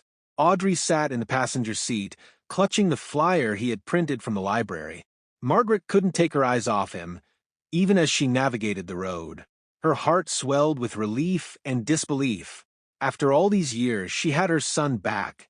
Audrey, meanwhile, felt overwhelmed by a whirlwind of emotions. This woman, Margaret, felt familiar in a way he couldn't explain. Her voice, her scent, and even the way she looked at him stirred memories he had buried deep inside. Yet after so many years of living with Eleanor, it felt surreal to think of Margaret as his real mother. "You must be tired," Margaret said softly, breaking the silence. Her voice was warm but tinged with worry. "We'll be home soon, and I'll make you something to eat. Anything you want." Audrey nodded, glancing out the window. "Okay," he murmured. He wanted to say more, but the words wouldn't come. His thoughts kept returning to Eleanor and the years he had spent in her house. She had lied to him, stolen him away, but part of him couldn't shake the memories of her kindness, the bedtime stories, the meals she made, and the way she had cared for him, even if it was all built on a lie. When they arrived at Margaret's house, Audrey felt a strange sense of déjà vu. The small, cozy home had an aura of familiarity, even though he couldn't recall ever being there. Margaret led him inside, her hands trembling slightly as she unlocked the door. The living room was warm and inviting, filled with photographs and trinkets. Audrey's eyes immediately landed on a picture frame on the mantel, a photo of a much younger version of himself sitting on Margaret's lap, his face beaming with joy. Next to it was a photo of a man he didn't recognize. Margaret followed his gaze. "That's your father," she said softly, her voice tinged with sadness. He passed away before you went missing." Audrey nodded slowly, his chest tightening. "I don't remember him," he admitted, his voice barely above a whisper. Margaret placed a gentle hand on his shoulder. "That's okay," she said. "There's so much we'll have to piece together, but we'll take it one step at a time. You're home now, and that's all that matters." Audrey turned to her, his eyes searching hers. "Why didn't you stop looking for me?" he asked. "It's been so long. How did you even know I was still alive?" Margaret's eyes filled with tears, but she smiled. "Because I'm your mother," she said simply. "A mother never gives up on her child. Not ever." For the first time, Audrey felt the weight of her words sink in. Eleanor had told him that his real mother had abandoned him, that she wasn't fit to care for him. But Margaret's unwavering love and determination told a different story, one he could no longer ignore. That night, Margaret made Audrey's favorite childhood dinner, macaroni and cheese with small pieces of hot dogs, a meal she had often prepared for him when he was little. Audrey smiled faintly as he ate, the taste unlocking a small but vivid memory of sitting at the kitchen table, swinging his legs and giggling as Margaret made funny faces to entertain him. After dinner, Margaret showed Audrey to his old room. It had been left almost exactly as it was the day he disappeared. The dinosaur blanket on the bed, the toys neatly arranged on the shelves, it was all there, preserved like a time capsule. Audrey ran his fingers over the blanket, his throat tightening. "I kept it just the way it was," Margaret said, leaning against the doorframe. "I always believed you'd come back." Audrey sat on the bed, clutching the stuffed bear Eleanor had let him keep. He looked at Margaret, his voice soft. "I don't know if I can ever forget what happened, or forgive her," he admitted. Margaret walked over and sat beside him, wrapping an arm around his shoulders. "You don't have to figure it all out right now," she said. "We'll take it one day at a time. What matters is that you're here, and we're together." Audrey leaned into her, letting the warmth of her embrace fill the empty spaces in his heart. For the first time in years, he felt like he was truly home. Margaret woke up early the next morning, the first rays of sunlight streaming through her bedroom window. For a moment, she thought she had dreamed it all, that Audrey had called, that he was finally home. But as she walked quietly down the hall and peeked into his room, her heart filled with gratitude and awe. There he was, sleeping peacefully beneath the dinosaur blanket she had kept for all those years. Tears welled in her eyes as she stood in the doorway, watching her son. He had grown so much since the last time she held him in her arms, yet in so many ways he was still the same boy she had lost. His dark hair curled slightly at the ends, and his face, though older, still carried traces of the innocent child she remembered. Margaret silently thanked every higher power she could think of for bringing him back to her. The sound of stirring broke her reverie. Audrey opened his eyes, blinking at the morning light. For a moment, he seemed disoriented, but then his gaze met Margaret's and a small smile tugged at the corners of his mouth. "Good morning, sweetheart," Margaret said softly, stepping into the room. "Did you sleep okay?" Audrey sat up, rubbing his eyes. "Yeah," he said quietly. "It felt different, but in a good way." Margaret smiled warmly. "I made breakfast, pancakes, just like you used to love. Come eat when you're ready." As Audrey got dressed, he couldn't help but glance around the room. Everything felt strangely familiar yet distant, like a memory he couldn't quite grasp. The toys on the shelves, the framed pictures of him as a toddler, they all told a story of a life he had been ripped away from. Yet the warmth of the house and the love in Margaret's eyes made him feel something he hadn't felt in years, safe. At the breakfast table, Margaret watched him as he ate. He seemed quieter than the little boy she remembered, his movements more reserved, his gaze often distant. She knew it would take time for him to open up, to process everything that had happened, but she was willing to wait as long as it took. "Do you remember the park we used to go to?" Margaret asked gently, hoping to spark a memory. "You loved the swings. You'd always beg me to push you higher." Audrey hesitated, then nodded slowly. "I think I remember," he said. "There was a big tree near the swings, right?" Margaret's heart soared. "Yes, that's right. You used to call it your magic tree." Audrey managed a small smile, but his brow furrowed. "Why didn't Eleanor tell me any of this?" he asked, his voice tinged with sadness and confusion. "She always said you didn't want me, that you gave me away." Margaret's chest tightened. She reached across the table, taking his hand in hers. "Audrey, none of that is true," she said firmly. "I never stopped looking for you. Not for a single day. I don't know why she told you those things, but I promise you, you were never unwanted. You are my everything." Audrey looked down at their hands, the weight of her words settling over him. He wanted to believe her, but years of Eleanor's lies made it hard to let go of the doubt. "It just feels confusing," he admitted. "She took care of me, but she lied about so much." Margaret nodded, her voice soft. "It's okay to feel that way, Audrey. You don't have to figure it all out right now. What's important is that you're here, and we have time to heal together." Audrey's gaze met hers, and for the first time he saw something he hadn't felt in years: unconditional love. In that moment, he realized that Margaret wasn't just a stranger claiming to be his mother, she truly was his mother, in every sense of the word.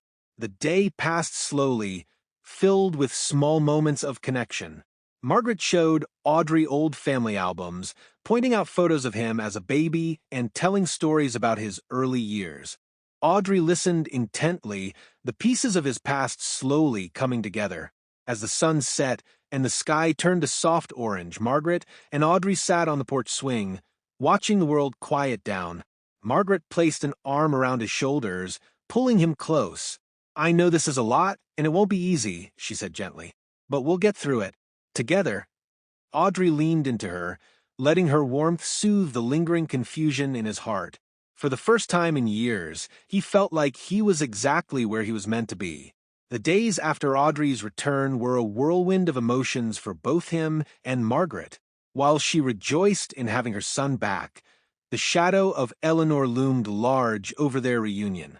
Audrey couldn't escape the memories of the woman who had raised him, a mix of gratitude for her care and anger for the lies she had told. Margaret, too, wrestled with the conflicting emotions of fury and sorrow for the woman who had stolen her son. But justice demanded resolution. Margaret knew that Eleanor had to answer for what she had done, not just for the years she had stolen from them, but to ensure she wouldn't hurt anyone else. The authorities had already detained Eleanor after the encounter at the library, and Margaret received a call asking if she would be willing to meet face-to-face to help close the case. Margaret hesitated, but ultimately agreed.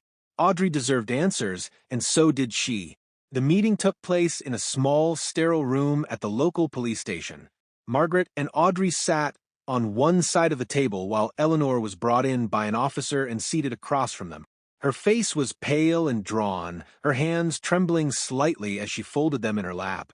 Gone was the confident woman who had controlled Audrey's life. In her place was someone who looked broken, yet defiant. Eleanor's eyes flickered to Audrey, softening momentarily before turning to Margaret. "You don't understand," she said, her voice barely above a whisper. "I never meant to hurt him." Margaret's jaw tightened, but she kept her voice steady. "You took my son," she said, her words sharp and deliberate. "You lied to him. You made him believe I didn't love him. How can you say you didn't mean to hurt him?"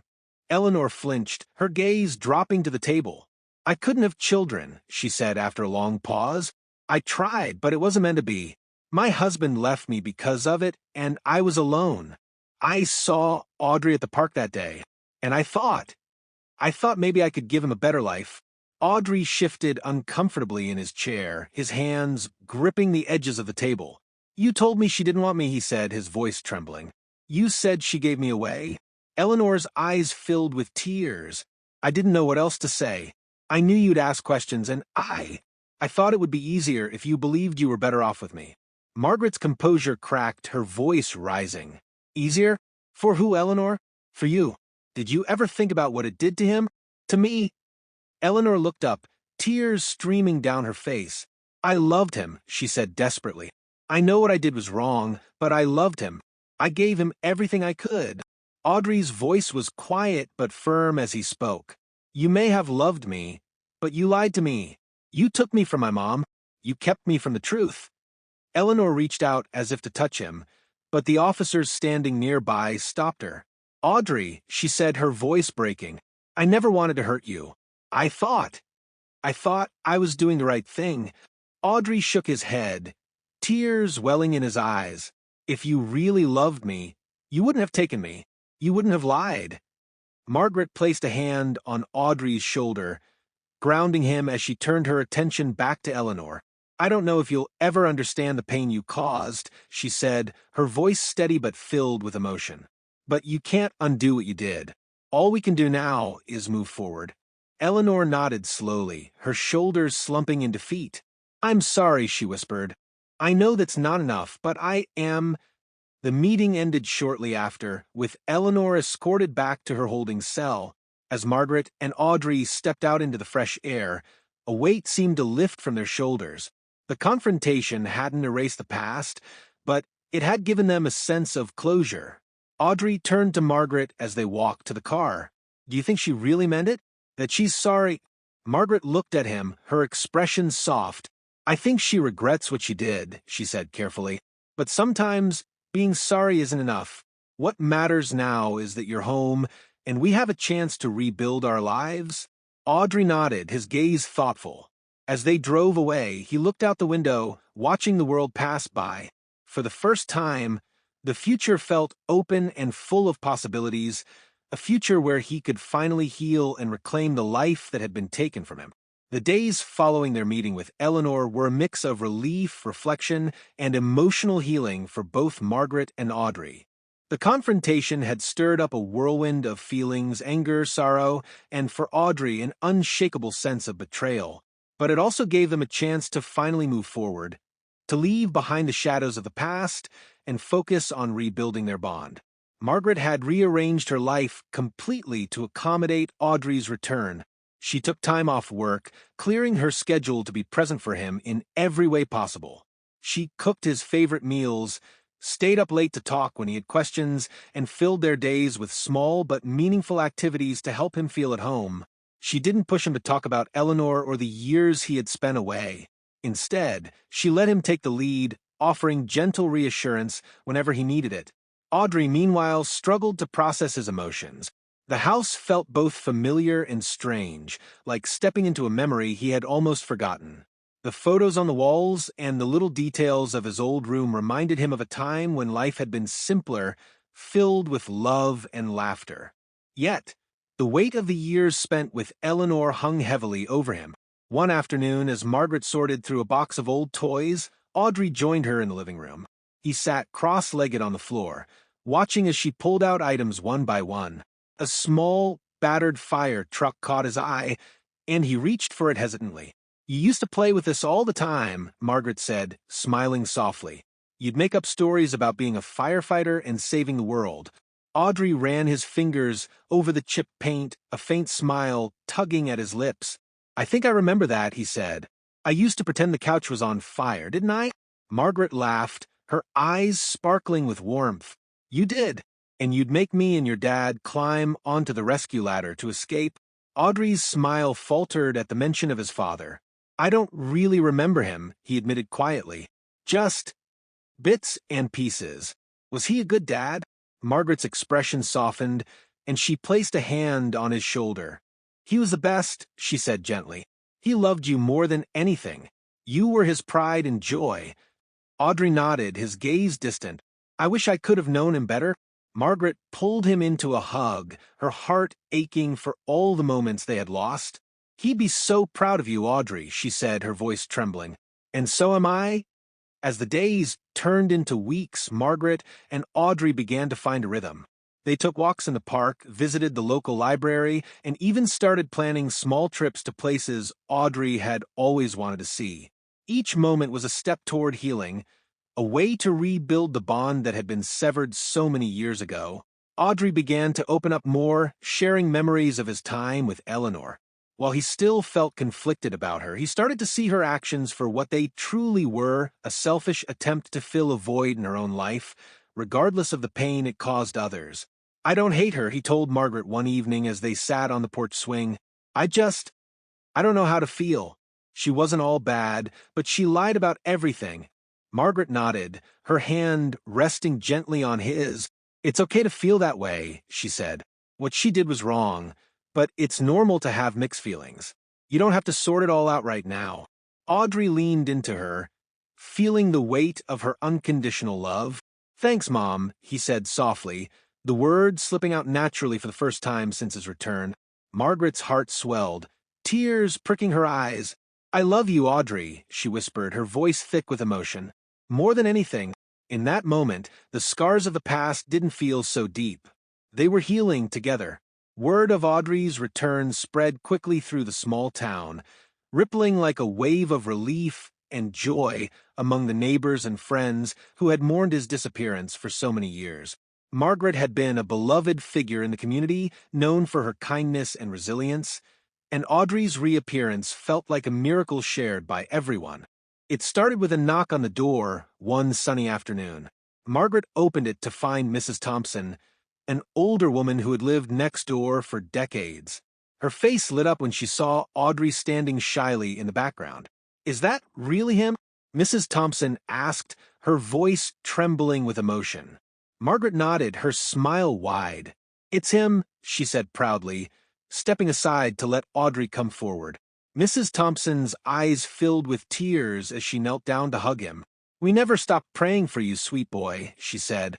"Your mom never gave up." Not for 1 second. Audrey, though overwhelmed by the attention, felt a warmth he hadn't known in years.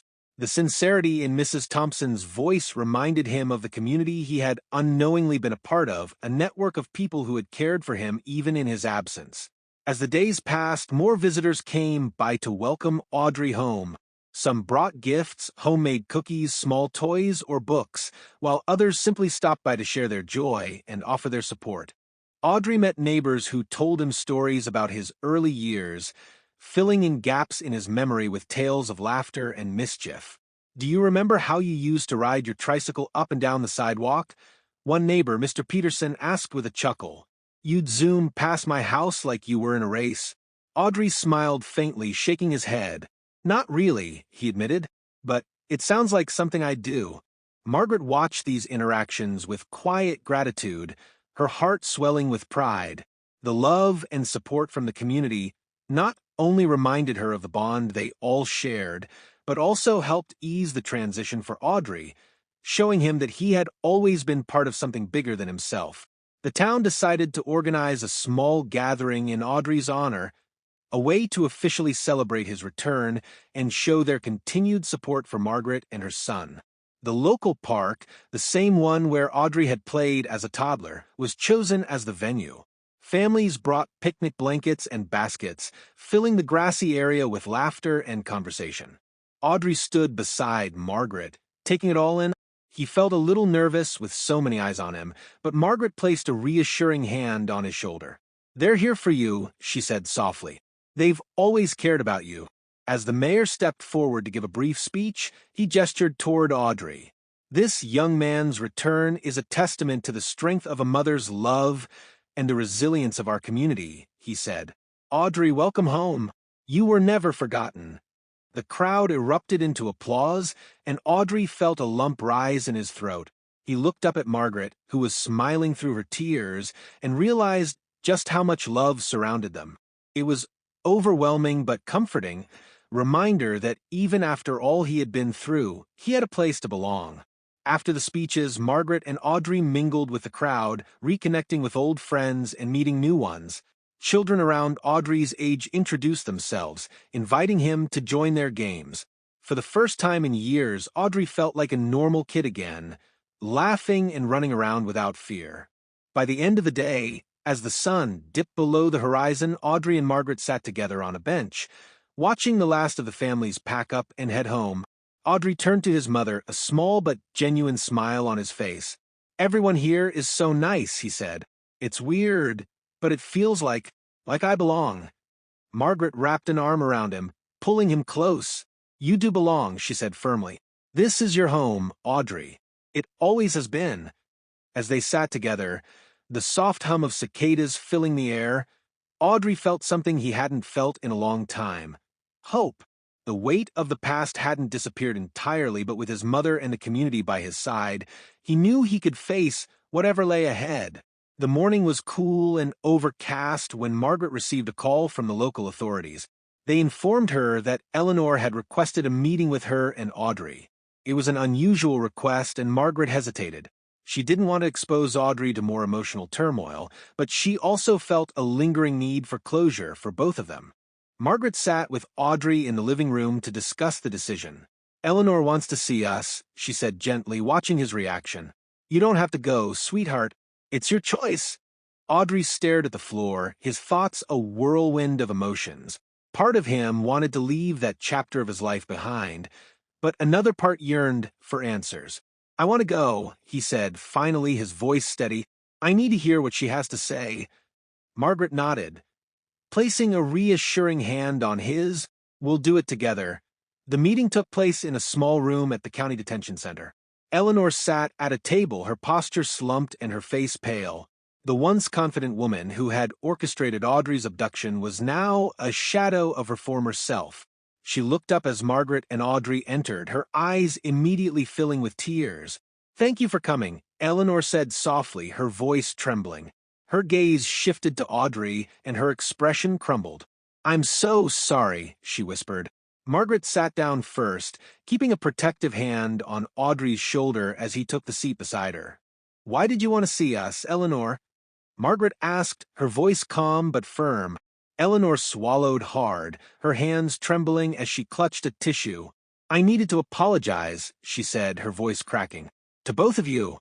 I've thought about what I did every single day since Audrey left. I know I can't undo the pain I caused, but I want you to know that I truly regret everything." Audrey shifted uncomfortably in his seat, his emotions tangled. "Why did you take me?" he asked, his voice quiet but firm. "Why did you lie to me for so long?"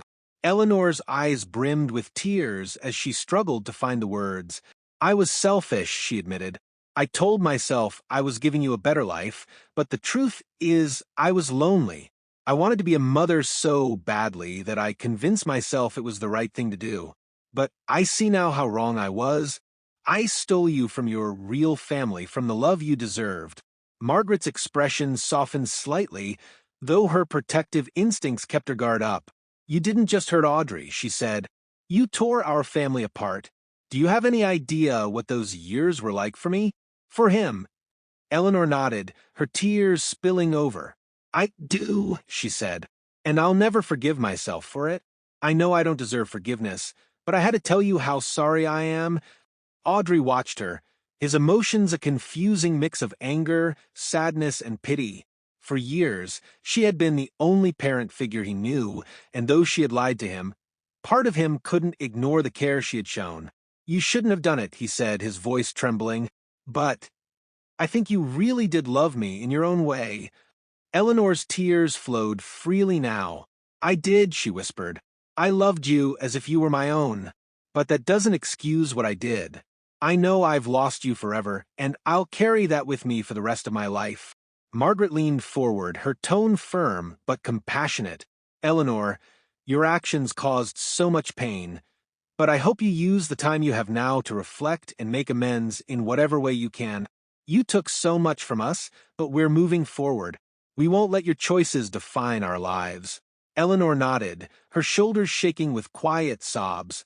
Thank you, she said, for letting me say this. And for taking care of him now. Margaret and Audrey stood, signaling the end of the meeting. As they left the room, Eleanor remained at the table, her head bowed, her tears soaking the tissue in her hands. In the car ride home, Margaret glanced at Audrey, her heart aching for the mix of emotions she saw on his face. How do you feel? She asked gently. Audrey thought for a moment before replying. I don't think I can forgive her, he said honestly.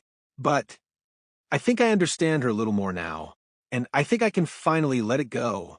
Margaret smiled softly, her hand resting on his.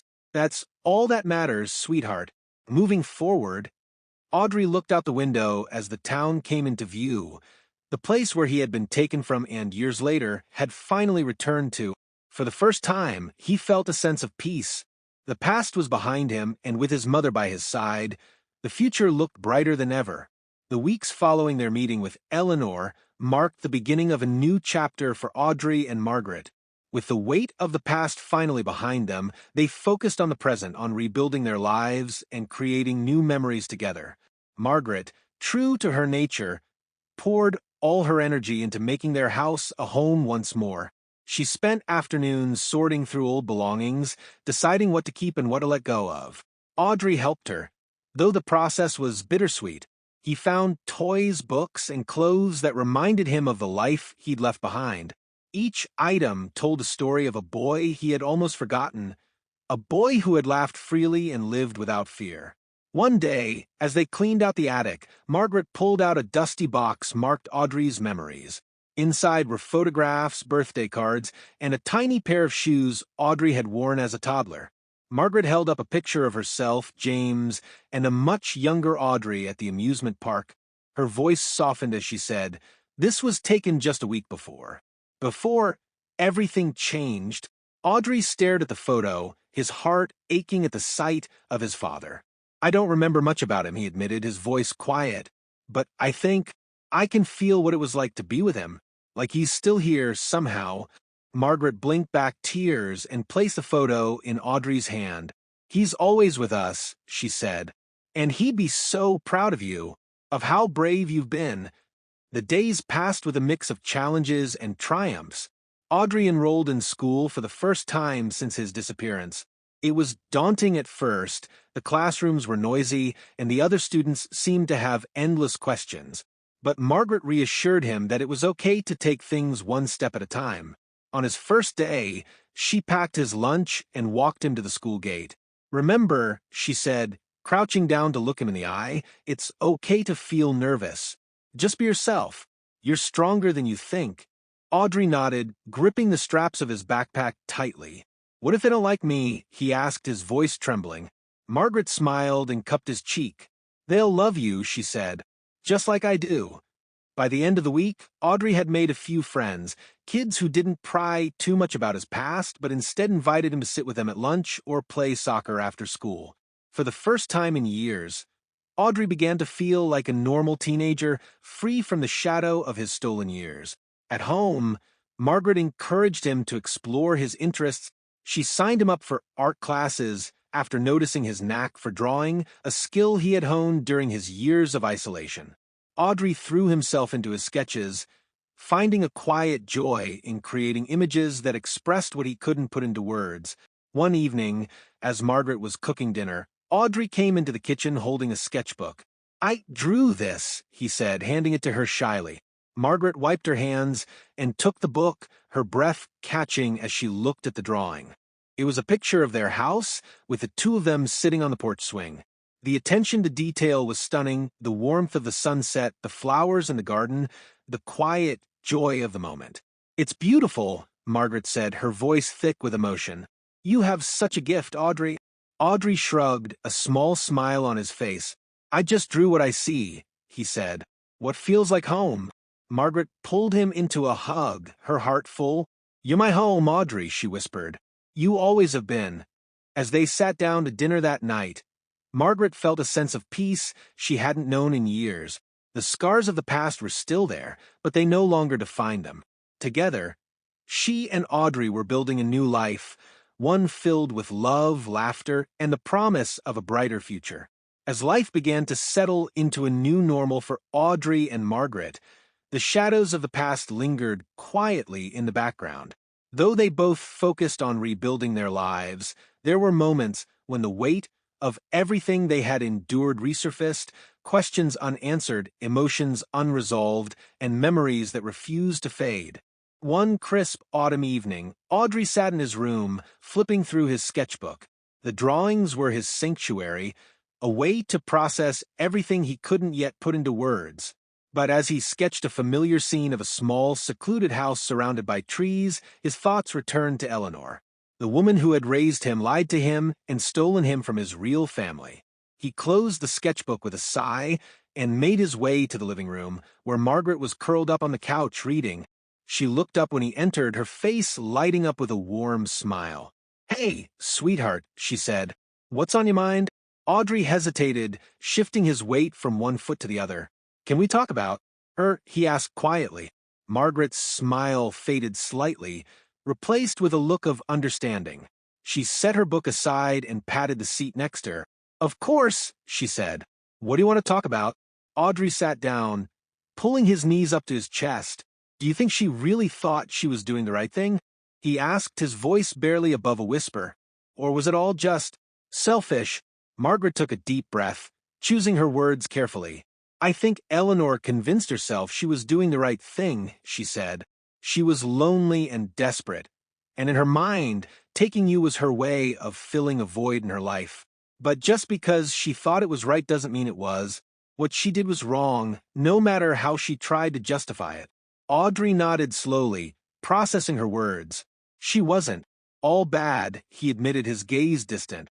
"She took care of me. She made sure I had food and clothes and taught me things, but she also lied to me. She made me think you didn't love me." Margaret's heart ached at his words. She reached out and took his hand in hers. "Audrey, it's okay to have mixed feelings about her," she said gently. "She was a big part of your life, and those feelings don't just disappear overnight. But what matters now is that you know the truth. You know how much I love you and you're home." Audrey looked at her, his eyes shining with unshed tears. "I do know that," he said, his voice steady, "and I'm glad I'm here with you.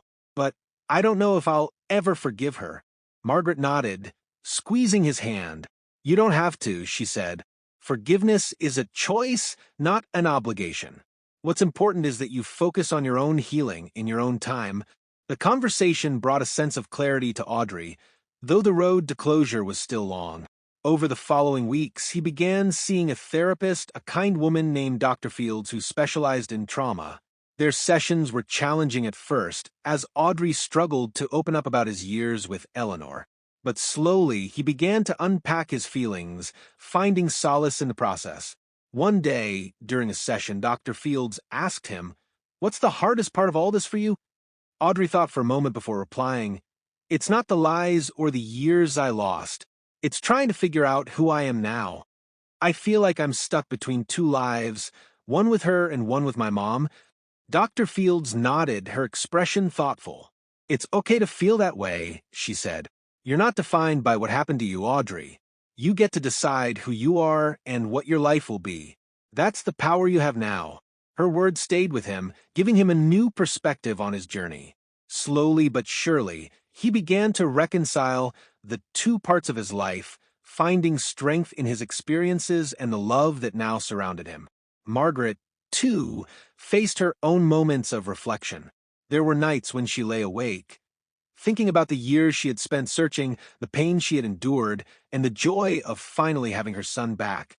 But she knew they couldn't change the past. All they could do was move forward together.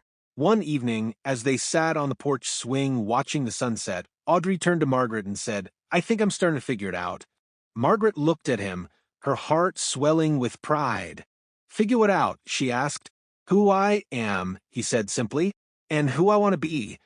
Margaret smiled, pulling him into a gentle hug. "You're already someone incredible, Audrey," she said, "and I can't wait to see who you become."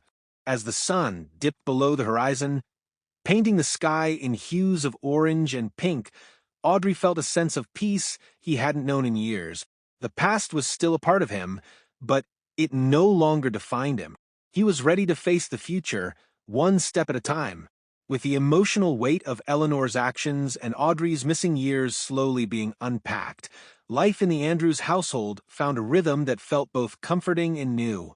While there were still difficult days, the bond between Margaret and Audrey grew stronger with each shared moment. Their healing journey became a new chapter, a chance to rebuild and redefine what it meant to be a family. One of the first big milestones came when Audrey started attending school full-time. Margaret had been nervous, unsure how he would adjust after years of isolation. But her worries were quickly put to rest. Audrey's quiet strength and unique perspective set him apart, and he began forming connections with classmates who were drawn to his kindness and creativity. One Saturday, a group of boys from his art class came over to the house for the first time. They carried sketchpads and pencils, excited to work on a collaborative project Audrey had suggested. Margaret watched from the kitchen as laughter and animated conversation filled the living room. As she poured lemonade into glasses, she couldn't help but smile. It was the kind of scene she had dreamed of for years, Audrey surrounded by friends, his laughter filling the house. When she brought out the tray of drinks, one of the boys looked up and said, "Mrs. Andrews, Audrey's drawings are amazing.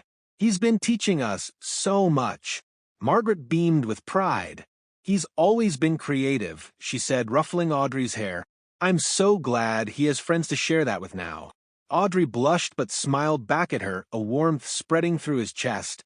For the first time in a long time, he felt like he belonged.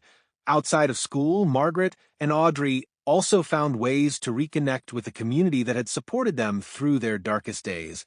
Margaret resumed her involvement in local charity work, and Audrey often joined her. Whether it was volunteering at the food pantry or helping with community cleanups, they found joy in giving back together. One afternoon, as they packed boxes of supplies for a charity event, Margaret noticed how effortlessly Audrey interacted with the other volunteers. He had a quiet confidence about him, natural kindness that drew people in. Watching him laugh and joke with the others, she felt a surge of pride. "You're really good at this," she said as they loaded boxes into the car. "I think your dad would have been proud to see how much you care about helping others." Audrey paused, a thoughtful look crossing his face. "I think I got that from you," he said. "You've always cared about people. Even when things were hard, you never stopped helping." Margaret's eyes softened. "You've always had that in you, Audrey. I just helped you see it." As the seasons changed, so did Audrey.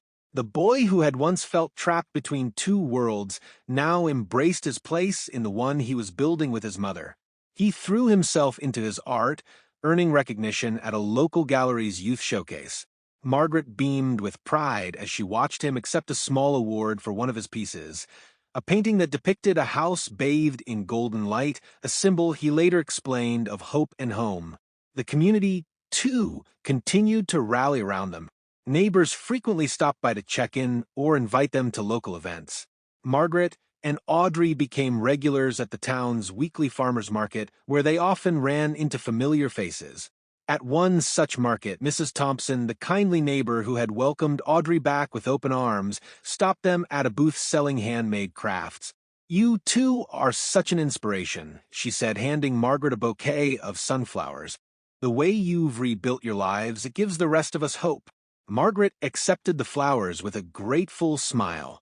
"Thank you," she said. "We couldn't have done it without this community. You've all been so supportive." Audrey chimed in, his voice steady.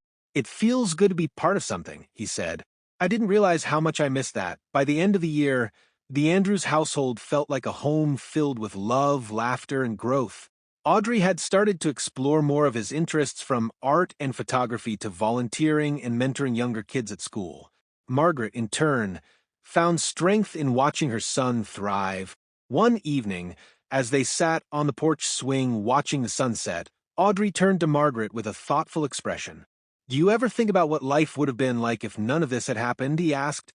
Margaret took a deep breath, her gaze fixed on the horizon. "I do," she admitted.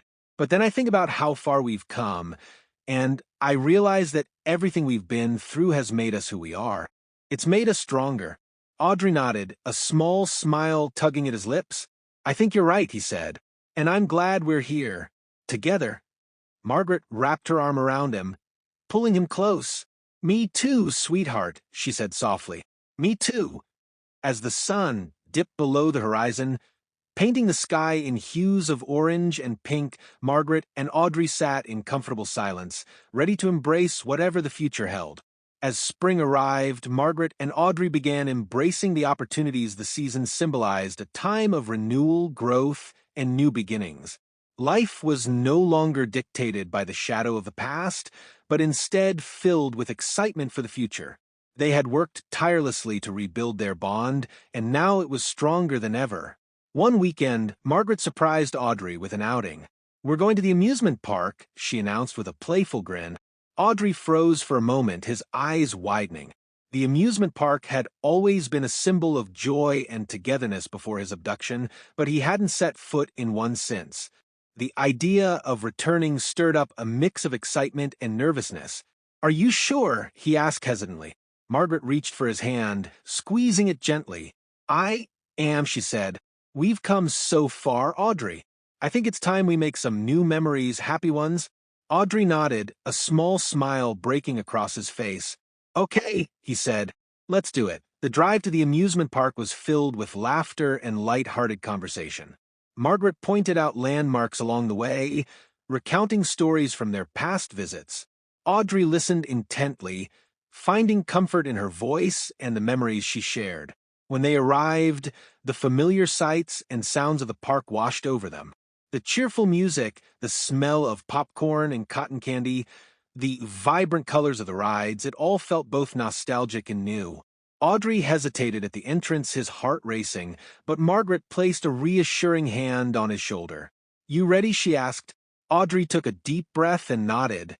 "Yeah," he said. "Let's go." They started with the carousel, the ride Audrey had loved most as a child. As they spun around, Margaret couldn't help but laugh at the joy on her son's face. It was the first time she had seen him truly carefree, and it filled her heart with pride and hope. From there, they explored the park, trying everything from bumper cars to carnival games. Margaret even managed to win Audrey a small stuffed bear, much to his amusement. "I guess I've still got it," she joked, handing him the prize. As the day went on, Audrey felt a sense of peace settle over him. The park, once tied to memories of loss and confusion, was now a place of happiness and healing. He realized that while the past would always be a part of him, it no longer had to define him. As the sun began to set, casting a golden glow over the park, Margaret and Audrey sat on a bench near the Ferris wheel. Audrey held the stuffed bear in his lap, his gaze thoughtful. "Mom," he said, breaking the comfortable silence. "Thank you." Margaret turned to him, her brow furrowing slightly. "For what?" she asked.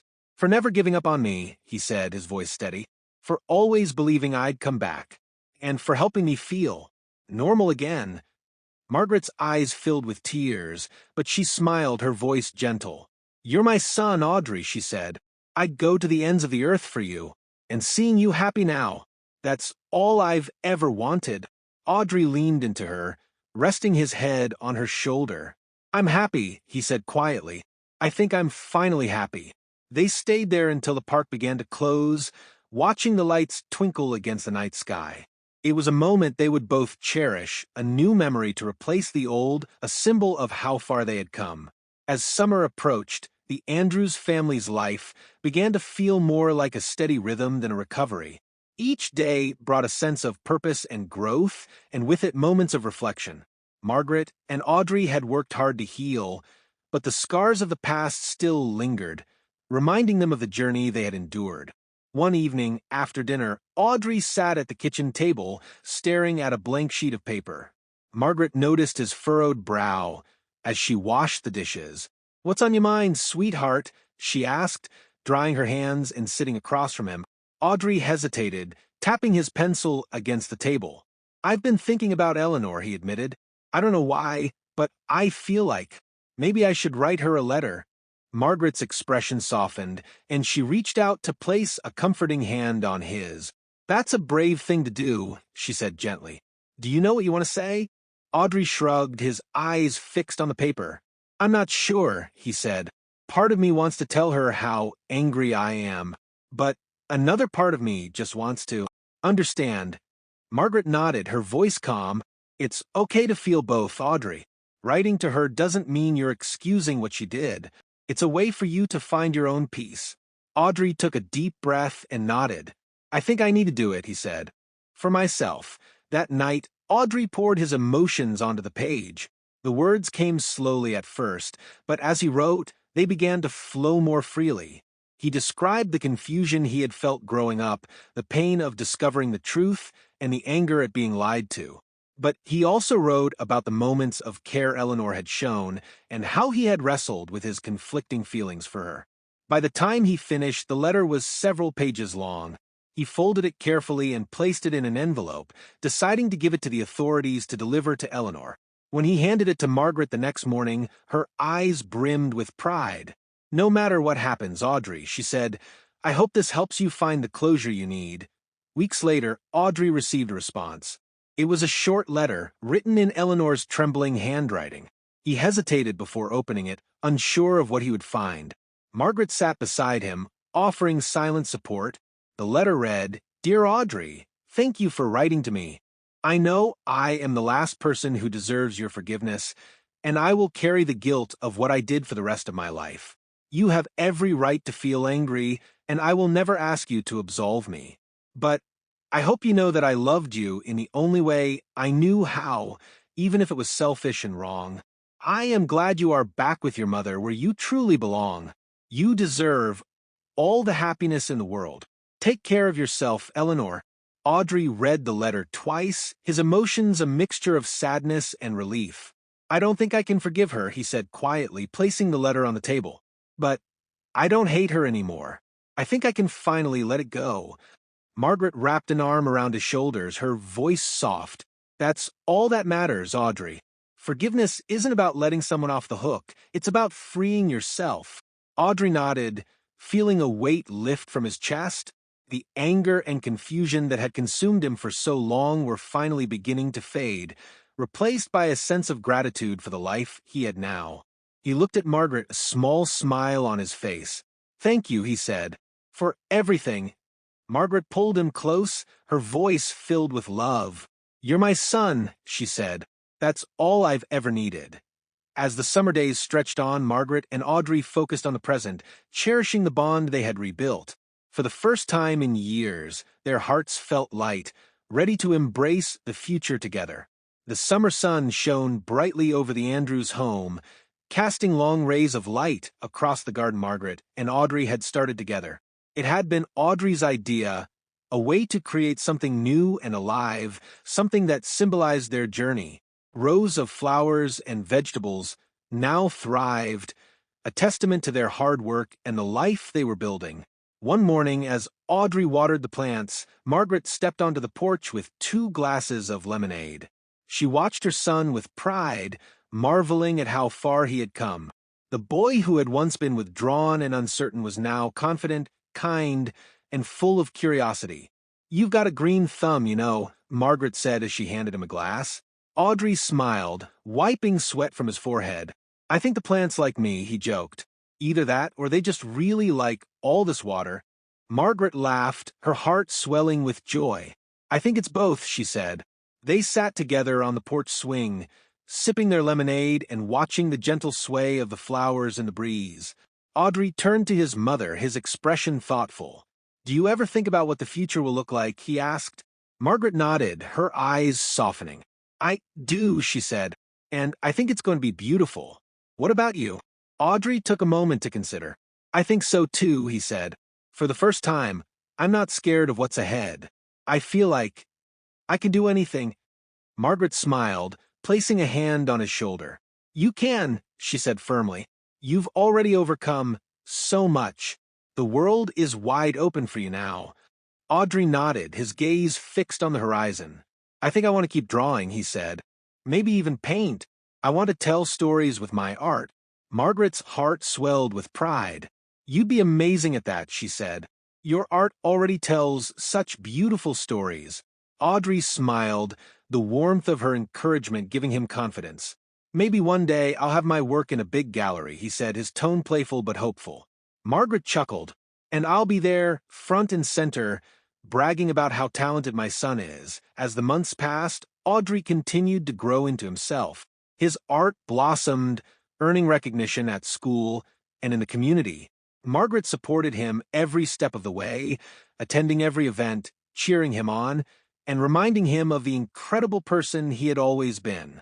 Their bond deepened with every shared moment, from quiet evenings at home to lively community gatherings.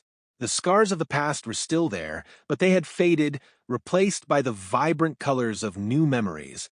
One evening, as they sat together on the porch swing watching the stars, Audrey turned to Margaret with a smile. "You know," he said, "I don't think I've ever been this happy." Margaret looked at him, her eyes shining. "Me neither," she said softly. "And it's all because you're here." Audrey leaned into her, resting his head on her shoulder. "I'm glad I'm home," he said. Margaret kissed the top of his head, her voice full of love. "You always were," she whispered. As the night deepened, the Andrews family sat together, content and hopeful, ready to face whatever the future might bring. Their story was one of resilience, love, and the unbreakable bond between a mother and her child, a story that would guide them as they embraced the bright, beautiful future ahead. We've come to the end of this story. If you enjoyed it, please subscribe to my channel and share to loved ones. Thank you very much.